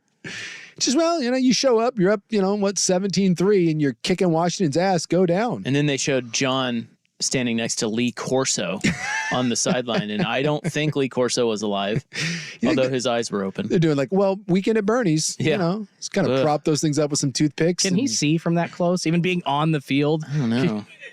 Can you imagine Corso, if that's the way he goes out, is they bowl him over on the sideline? Boy, wouldn't that be something. And he dies. I always thought my offensive line coach was going to die like that. He got wiped out a couple times. That was like my experiences. My offensive line coach was very much Lee Corso-esque. Very, very similar. You're just waiting for something to, a strong breeze. Something's going to come along and wipe him out at some point. They should put one of those Pope mobiles around him. Get one of those glass or one of those hamster balls. Just put him in that thing. Bubble him. All right, viral vid news. The Bass Pro Shop naked guy. We got to talk about him. God bless Alabama. We have the Stanley Cup craze. Not the one you're thinking. Explained. I didn't even know what Stanley Cups were until this. Thing, yeah. This thing. It's a thing. Yeah. 5:56 on the Fan. What's old is new again. Stanford's fan favorite happy hour is back and better than ever. Enjoy classics like their spinach and artichoke dip, Stanford's wings, Southwest chopped salad, or crispy fried calamari. Plus new additions like the Tavern Cruise Burger, fish and chips, or barbecue chicken quesadilla. All for only $6, $8, $10, or $12. And don't forget dessert. Get a warm brownie sundae for just $8. 3 to 6 or 8 to close daily at Stanford's Classic American Steakhouse in Clackamas or Tannisbourne. Check out full menus at stanfords.com. This is Rick Jones of Goldberg Jones Divorce for Men. Child custody is the most emotional issue our clients face. If you're a divorcing father, the relationship with your children is about to change. But that change doesn't have to be for the worse. Kids already feel the stress of parents who don't get along, and they can thrive after a divorce. Kids trust their dads. Their dads trust Goldberg Jones. Call 1-800-DIVORCE and get your phone questions answered at no charge. Serving the greater Portland, Vancouver area. Oh, this cold. Honey?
no idea. Like, I know that I'm old. My kids make fun of me for being behind stuff, but yeah, this is probably going to be news to a lot of our listeners. I'm like, because I saw like a week ago, a dude climbed, like it was a Starbucks, but it was a Starbucks like in a Target or whatever. And my man jumps the counter and just takes a box of these Stanley Cups. And you would have thought that the women in line were like, that he was attempting to steal a baby. The women swarmed him and were not going to let him get out of that Target with this box of Stanley Cups. Yeah, so this is a weird thing, but great marketing, by the way, calling it the Stanley Cup. These cups are by Stanley. Yeah. And the big one that's got moms all over the United States, all wet. All 50 shades of Stanley. is the Quencher. It's a 40-ounce tumbler mug. Yeah. And there are videos that have gone viral recently showing people, moms, rushing into Target and fighting each other over the Quencher. Yeah, getting like Stampede style, like Black Friday. Yeah, and so, and I would say this too. I don't know what your house is like, but in my house, I just feel like it's most of our guys listening can identify with, you have the cabinet or the cupboard that has a million of these types of drinking devices in them. Yeah, these women, metal cups. They go crazy over these. We happen to have a couple of Yetis that we use for coffee. Yeah. But we also have a couple of other Yetis that we use for like road sodas and stuff like that. I thought the Yeti was the Rolls Royce. I did too. I literally just got my wife a Yeti cup you for dumb Christmas bitch. this You're year. done. You're a moron. so Man, mid. I'm way behind the times. You're so mid. You're an idiot. I am. So the ladies. Now the one is the Stanley. Like, this is the big one. You got to get the Stanley. And is the Stanley different because it has a straw? It does have a straw. Yetis come with straws too. Do but they also, some do. Yeah. Oh. There's different types of all of them. My Yeti does not have a straw. It has a slide lid. Yes, yeah. Just drink right out of it. But so does Stanley.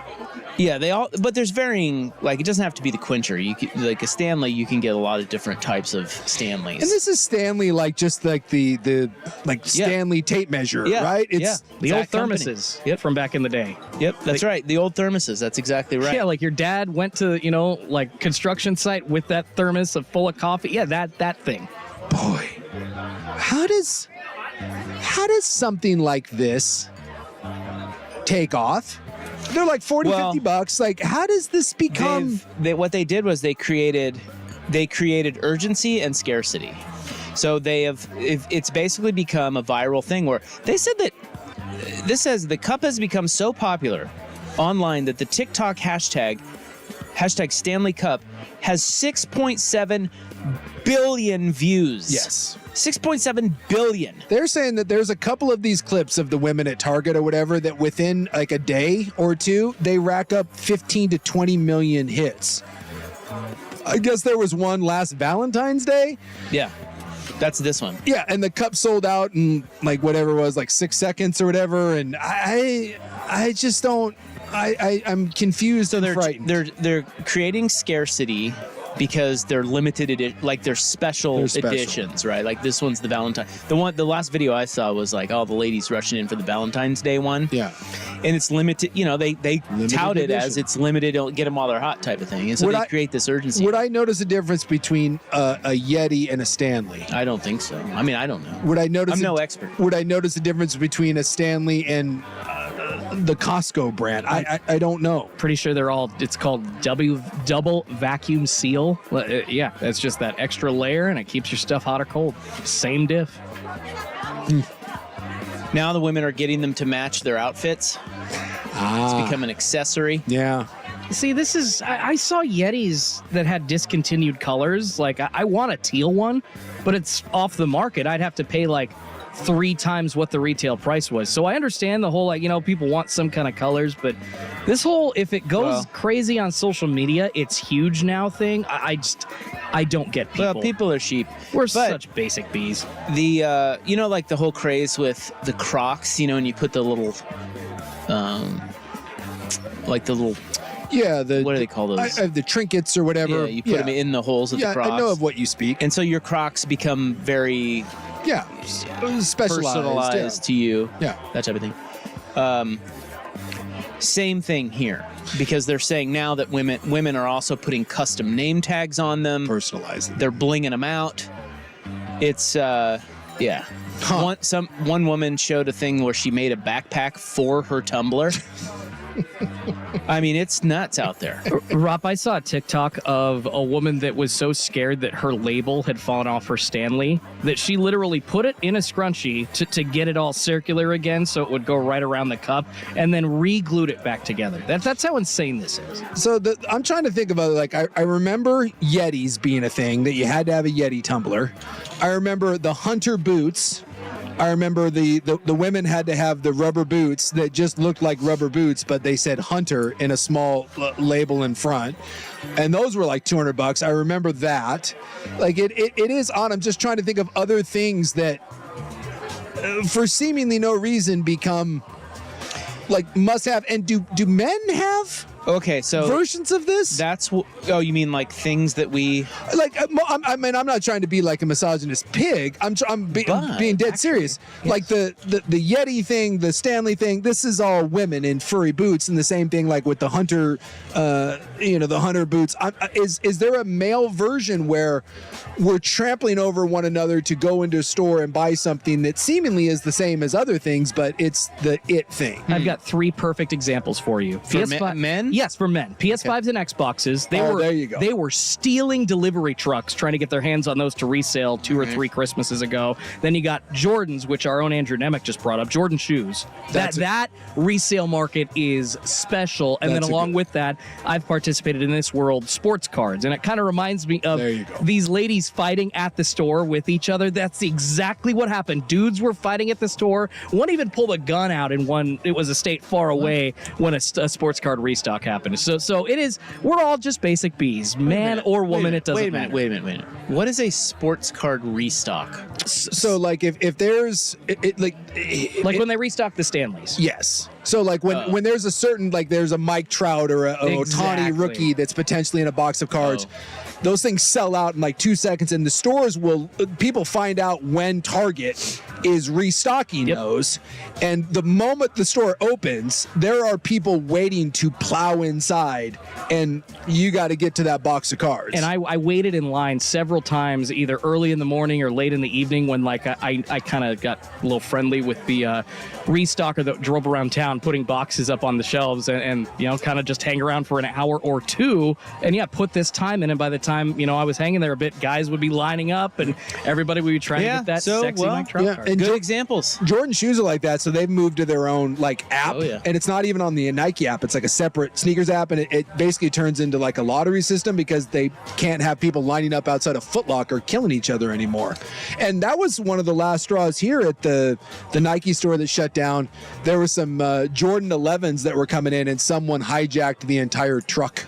Someone came in and robbed the and we're like waiting for them to be delivered, and we're threatening employees. And I think it was one of the final straws where Nike was like, and we're done here. So Stanley's from Seattle. Okay. Before 2020, they were making about $70 million a year. You know what they're making now? Bill? God. $750 million a year. Jeez. Oh my! It is. You think there's some executive somewhere that's like, you can't predict this, you can't replicate this.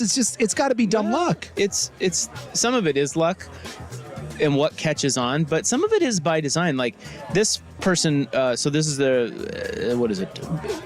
There's a business website called retaildive.com, and they interviewed them in here. This is from Fox Business, and it said the explosion of their profits is by design. Well, they made a couple of moves that were really smart. One was they started focusing on women. Yeah. They started smart. Yeah, I mean the brand had long been marketed to men, outdoorsmen. Like Schultze was saying about the old thermos. But with the help of a bunch of influencers, they took to social media and unlocked the power of women selling to women. You put them in the hands of a couple of hots that get women to buy things, and that's what they did. It is. I'm just thinking off the top of my head. I remember Beats by Dre. Like, they're not good headphones. They're not high quality. Anyone that's in like the music industry, like my buddy says, they're just trash. They break quickly too. But they got that was the LeBron thing. Their whole thing was LeBron said, give me the Beats and I'm going to put them on all my teammates, all the Olympic teammates. And remember, they started giving them to athletes and having them show up at the press conferences wearing the Beats. And next thing you know, Beats were the end all, the be all. There is something to that if you can create a market demand where it becomes the it thing. Well, you know what else they did? And this is a thing that I don't know if Beats by Dre did this, but I mean, this is not a unique thing, but they started doing drops. Yeah. Limited drops. Say, hey, we only have a limited number of these. Come get them while they're hot. Sneaker culture, does that. Yeah. So they did that. And then this marketing expert on here said that it's basically textbook social contagion. Yeah. It's social proof. The quencher's been around for years. Yeah. But all of a sudden now, what caused the tizzy was how they marketed it. So, I mean, it's not all luck. It's like they were smart, and it's caught on like wildfire. There was another one I saw, Ray-Ban, and I can't say I remember this, but I was watching a thing on because Ray-Ban's owned by the Luxottica, which owns everybody. They own Oakley, they own all that. And I don't remember, but I guess like in the late 90s, early 2000s, Ray-Bans had become junk, and they were sold at like Walgreens. Like when you go to check out at Walgreens, they just have the generics. Ray-Bans were being sold there for $20, and Luxottica bought them. And I guess they took Ray-Bans off the shelf for like a year or two. They took them away. And everyone thought that Ray-Bans were dead and gone. And then Luxottica rolled them back out with a big ad campaign and sold them as retro hip. And now Ray-Bans are, super popular again, and they sell for $180 a pop. Whereas you could go back and buy that exact same pair of Ray-Bans 15 years ago or whatever, 20 years ago, and you could have bought them for $20 at a Walgreens. Yeah. Well, but now they're viewed as great. Like I would never wear. They're really nice. I would never wear cheap sunglasses. Well, it's the same sunglasses. Well, I'll tell you what, you got to get you some Stanley Cups, guys. I'm good. I just got a new Yeti. The ladies. I got a Metallica Yeti. Yeah, I'm gonna spend my money on a teal Yeti. Yeah, I like the Yetis. I don't have a water bottle that I take anywhere. Like I'm the only. You're I don't missing know. out. Well, why? There's get the quencher, bro. There's plenty of water to be had with regular. I don't know. I mean, I like the ice cold feeling like all day. And a Yeti, I'm sure Stanley does the same thing. I mean, you could put ice water in that cup and 20 hours later it'll still be cold. So that's the benefit there.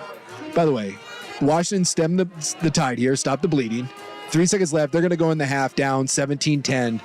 And this is weird, but Washington should be winning this game or at least be tied. As bad as that looked early on, Washington is in this game. And if Penix just makes 2 routine throws, they're at least tied, if not leading this football game. Yeah, they're really fortunate, though, to be within 7 on the, God, this flip side of that. This thing could be 28, 3. They're outgained 290 to 161. Yep. And Penix looks terrible. Penix, let me look at his numbers. They did get that last touchdown. They got the last touchdown. He's 13 of 21, 128 in a tutty. With a couple egregious throws. But Michigan has run it for 209. I mean, my God. Yep. And Washington gets the ball. Yeah, Washington. So this thing's tight, man. It's good. Well, we may get a ball game. We may get a game after all. It may just be halftime by the time we get out of here. We were asking at the start of the show, we're like, where's the game going to be when we leave at 6:55? Well, that's only 30 minutes from now. Yeah. And it's just now halftime. We thought it would be like late third quarter. And there's usually an extended halftime, right, of these games, if I'm not mistaken. Yeah, look at Jim. Look at Jim and his smudged glasses. And I haven't seen if Muhammad came back on the field, but their best corner, it looked like maybe he had broken an arm or something, went to made a tackle, got hit in the arm, and immediately went down. And if he can't come back, another huge blow to Washington. All right, coming up next, let's talk about the naked guy. 619 on the Fan. Yeah. The home of dirt and spray. I'm dirt. Philly is in absolute turmoil. Talk about doors falling from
Leeds, Alabama by the name of George Owens.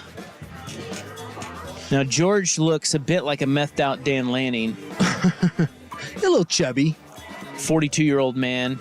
Must have been cold in that water, too. Well, he apparently intentionally struck a pole in the parking lot of the Leeds, Alabama Bass Pro Shop. Yeah. You ever been to a Bass Pro Shop? I have, once. It's kind of impressive. Yeah, it's definitely a thing. Yeah, I went to the original one. It's like in Springfield, Michigan, or like the headquarters, or Missouri. Yeah. I think it's like the headquarters of it. It's the Mall of America for rednecks.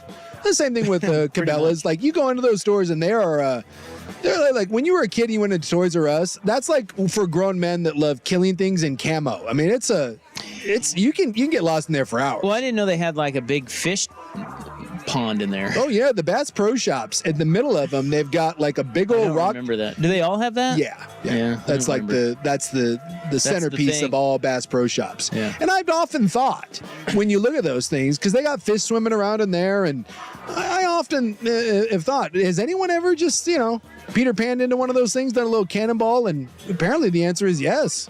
Yeah, George. So I guess he hit a car. His family is in, or he hit a pole. His family in the car, and then he proceeds to do what most of us would do: go get naked. He strips off all of his clothes, runs into the Bass Pro Shop, and cannonballs into the fish pond. Yeah.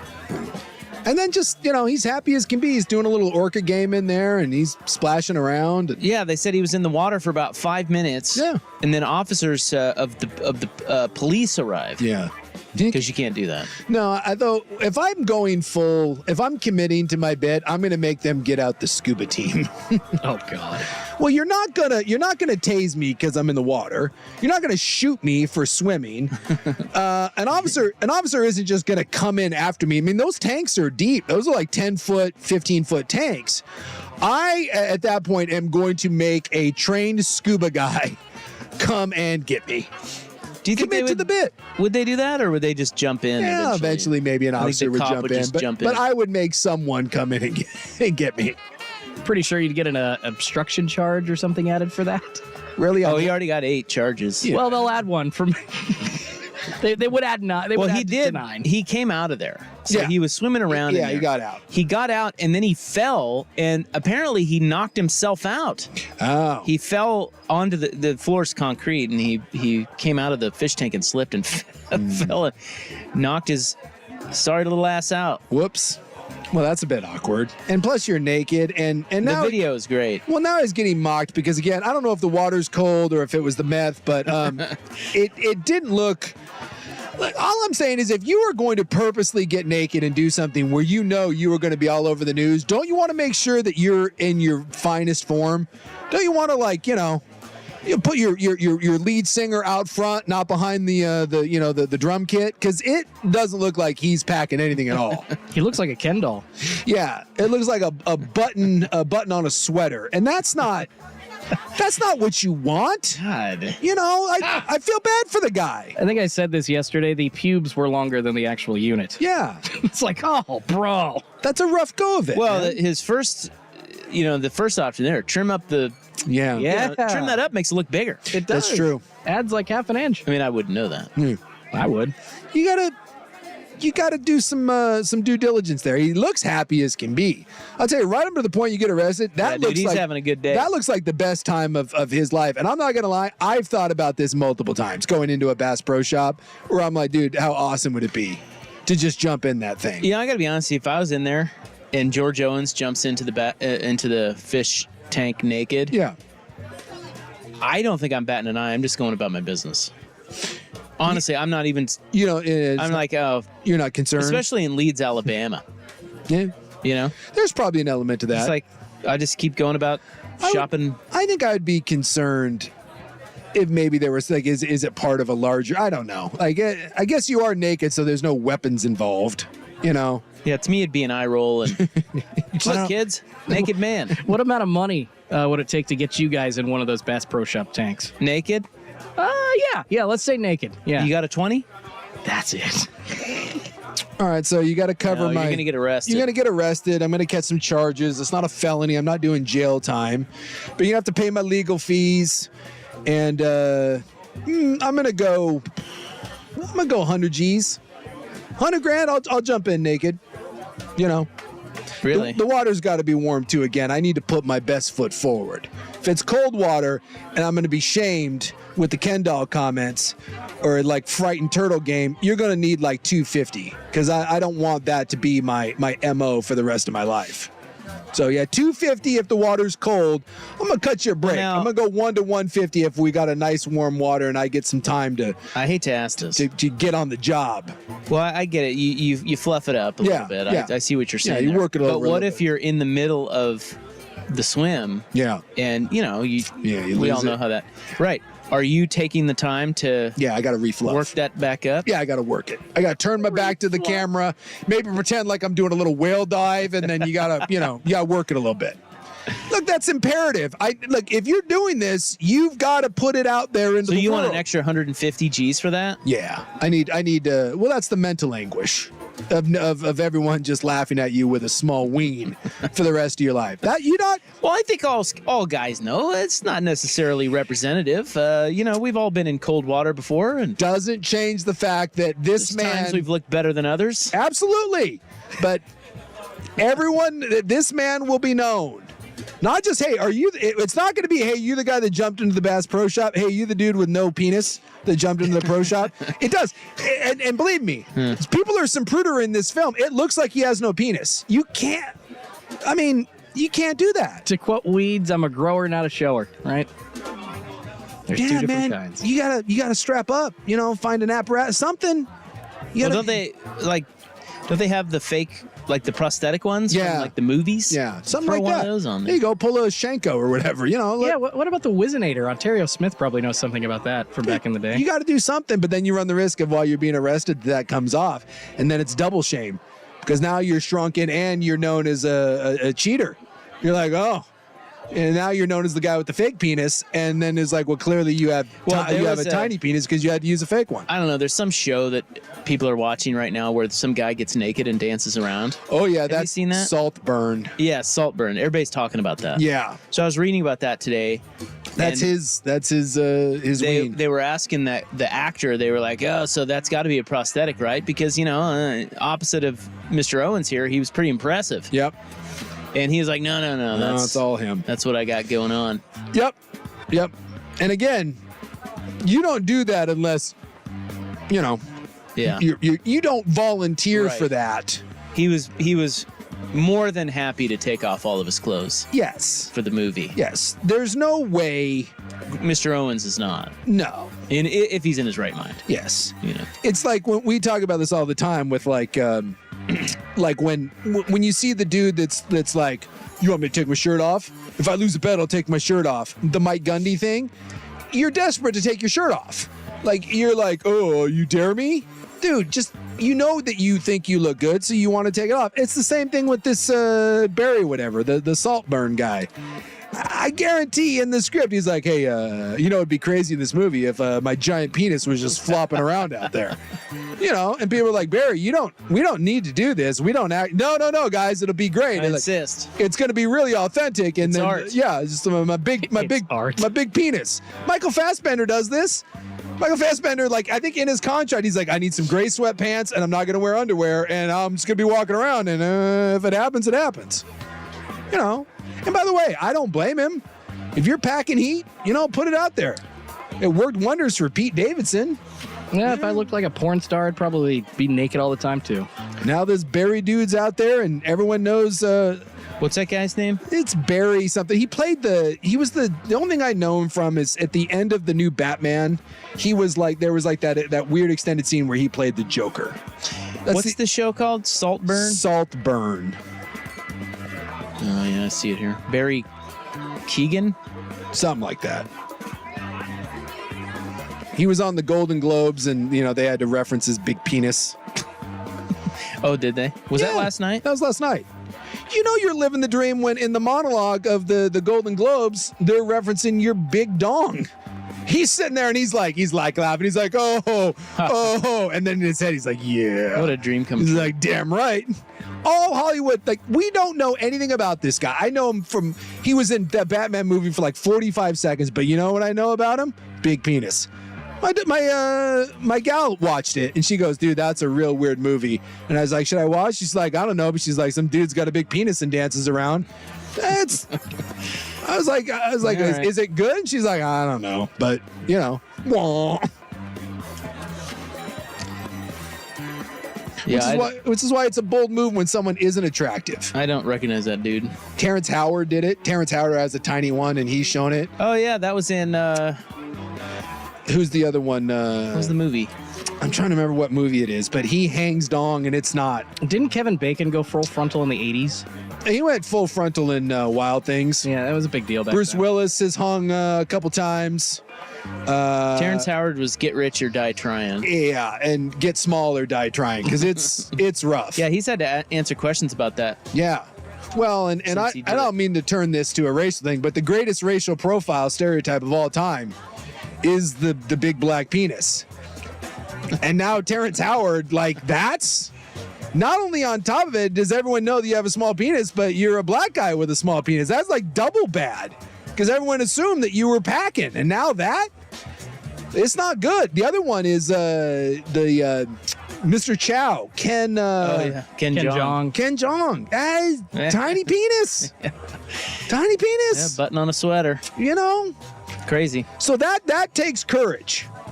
It doesn't, this Barry whatever, that's not courage. That's just out there and you know what you're going to get. When you're Kathy Bates and you get naked in All About Schmidt, that's courageous. When you're the Euphoria girl, you know, you're like, watch this. I'm about to become the most famous actress on the planet. That was Depp's girl, right? Depp's daughter? No. The other one's Sydney Sweeney. You're thinking of the show with The Weeknd. That had Johnny I Depp's thought that was daughter. called Euphoria. No, Euphoria was the one about the kids, and the Sweeney gal, boy, I'll tell you what. She went from nobody to everybody's talking. Yeah, Lily Rose Depp was in The Idol. Same thing, you know. Oh, okay. Like, hey, that's what Johnny Depp's daughter? Yeah, she's naked. And you're like, yeah. You What's her know name? what? Sydney what? Sydney Sweeney. Sydney She Sweeney. is such a hot. It's dude, it's good from like 63. I mean, it's, you know, Justin Tucker's out there kicking. It's a phew. Wow. Yeah. And yeah, Lily Rose Depp in The Idol too. I'm like, all right, well, Yeah, she was naked in that. a lot. All right. Well, there's hot nudity talk. Who knew you needed it? Well, you probably didn't. No. But you got it. We're going to give it to you anyways. 7 most overrated vacation destinations in the world. Next, here's Schulte. This is a Wild Card Week edition of Primetime with Isaac and Sue. Brought to you by George McCoy at WarrenAllen.com. Now, from the Spirit Mountain Casino Sports Desk, a Sports Center update on 1080 The Fan. First on The Fan, the Natty is here. That is right. The college football national championship going on right now. It's actually at the half. And guess what? The Huskies have made up some ground. 17-10, Michigan leads. It's been a pretty crazy first quarter into second quarter. It looks like Michigan was just going to run off with the entire game, but Washington ended up making up some ground there. But yeah, 17-10. Looks like Michigan running the ball all over Washington. We'll see if Michael Penix can tie it up here as they get the ball to start the second half in Houston. Elsewhere around college football, the Ducks scoring another defensive back from the transfer portal.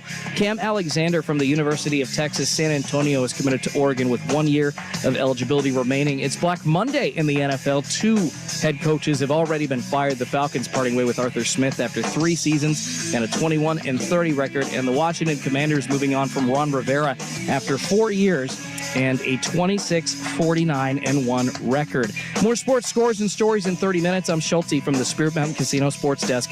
Get in the game at Spirit Mountain Casino. Watch and wager on all the pro and college action. Learn more at spiritmountain.com. Do it every morning. Dirt and Spray. Weekdays 6 to 9 a.m. on Portland's Sports Leader. 1080 The Fan. Hey, it's Suk here on a Monday, and I'm ringing up this guy, and I believe we're going live from Houston. Monty, you with me? I think you're in the great state of Texas right now. There's a little game going on tonight. Super excited. We're going to hopefully bring it home for the Northwest.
Hands over here. It's getting wild out there. We got more documents leaking? Well, okay. The latest is that this woman named Sarah Ransom, she is claiming what she once claimed was false. She's recounting. Yeah, she's kind of... So she is now saying, and all this was released from the court docs. So they're kind of... She hasn't said anything. It just comes from the court docs. But there was an article back in 2019 in the New Yorker that basically said she made this up, but it was just an article. It wasn't like the police or anything. But she is claiming that there are tapes of Donald Trump, Bill Clinton, Prince Andrew, and Richard Branson having sex with girls at Epstein Island. And that Epstein held on to him for leverage. Yeah.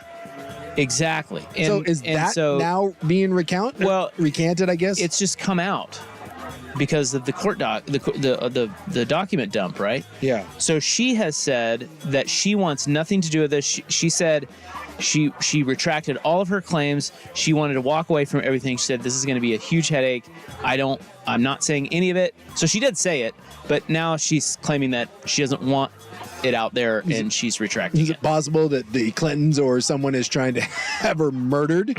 Or just pay her a bunch of money. Yeah, one of those two things. But there is the only thing that's kind of interesting in here is that they show a picture, the FBI. So now the FBI's under pressure. Sure. Because people are saying, well, wait a minute.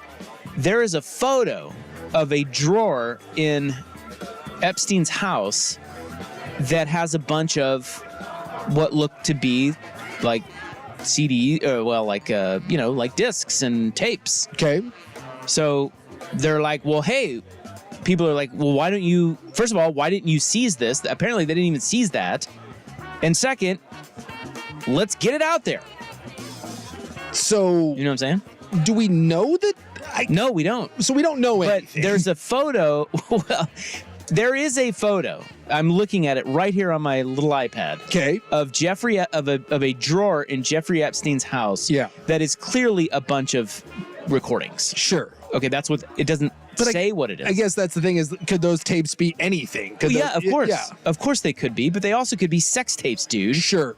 And you would think that why didn't someone they take them? would have gone through that. Yeah, exactly. You're the FBI. You're raiding his house. Is it possible? Well, let's just leave these. Is it possible because Bill Clinton is on those tapes? No, we're just going to leave those. No, nothing to see here. By the way, Penix. Was that a pick? That was a pick. First play out of the half. Oh, my God. Penix gets his foot stepped on and throws some sort of wounded duck. And this isn't going well. It is not going well. I mean, they're hanging around. They're hanging around. Bad things are happening. Yep. And now it looks like Penix's ankle may be. I mean, it was a bad. He got stepped on pretty good by his own linemen. So Michigan now has the ball at the 30. Who's the Washington backup? Is Dylan? I think Morris is still there. I think he's the one that said he was going to stick around. I thought he left. I thought he said he was leaving, but he was going to stick around until they were done playing. But this is his Tua moment. I just right here. Like Washington stems the tide, stops the bleeding, gets the ball, and you need a big drive in the first play of the game. You throw a pick and get your quarterback hurt. Yeah. And that is correct. He's transferring to James Madison, but is the backup in tonight. He is playing tonight. Yeah, he is in tonight's game. Hey, look. Fantastic. They're so lucky to even be sniffing around this game, and that may have been the one that finally just breaks their back. And Michigan goes in and punches this in. He may come back out. Yeah, they're working on him over there. We'll see. Shoot him up. Let's go. 7 most overrated vacation destinations in the world. That will have to wait until tomorrow. We wrap it up next on The Fan. The Blazers limp into 2024. Scoot is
can while also hosting a radio show. Yeah.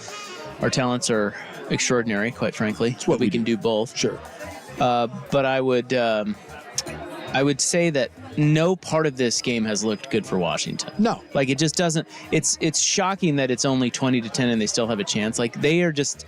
This just does not. No. They don't look good. Like, if this is one of those that if this comes out a field goal loss or whatever, dude.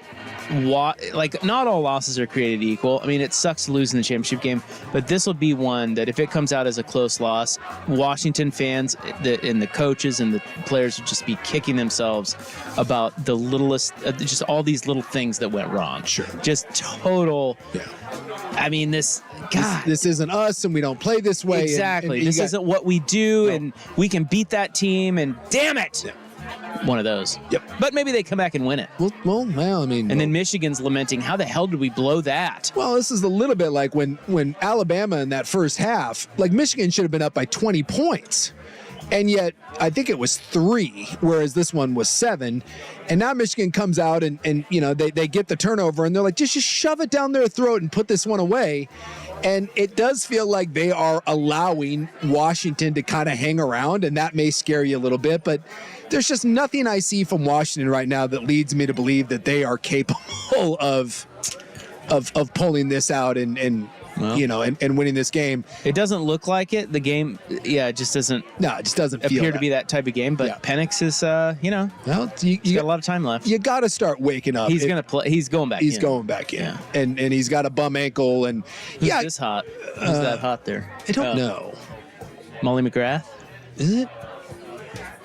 Like, he's been under a little bit of pressure. I think he's been sacked at least once that I've seen, and they've gone to the quick passing game. Certainly, it's not, he doesn't have all day to throw back there, but at least from what I've seen, it does not appear that he is under siege the entire time. He just doesn't look very good. And there's been open guys that he has missed. Like I said, I think he's missed 2 wide open touchdowns. But this quick passing game is something that can negate the Michigan pass rush, and it's kind of what they've gone to here. All right, well, hopefully it comes down to the wire. I hope so. Coming up next is Andrew Nemec. I'm guessing he's going to talk about football. Recruiting. I'll bet you he just ends up watching the game like we Guarantee. He's going to do the same thing we're doing. Running commentary on the game. on the game. I wonder if he'll have small penis talk mixed into the.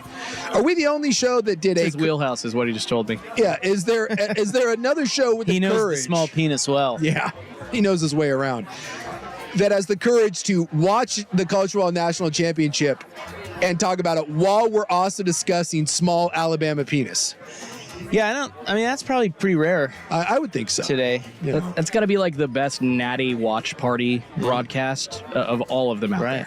This is why they don't allow us to have a megacast during it, for fear of what this may devolve into. I would just like to say you're welcome.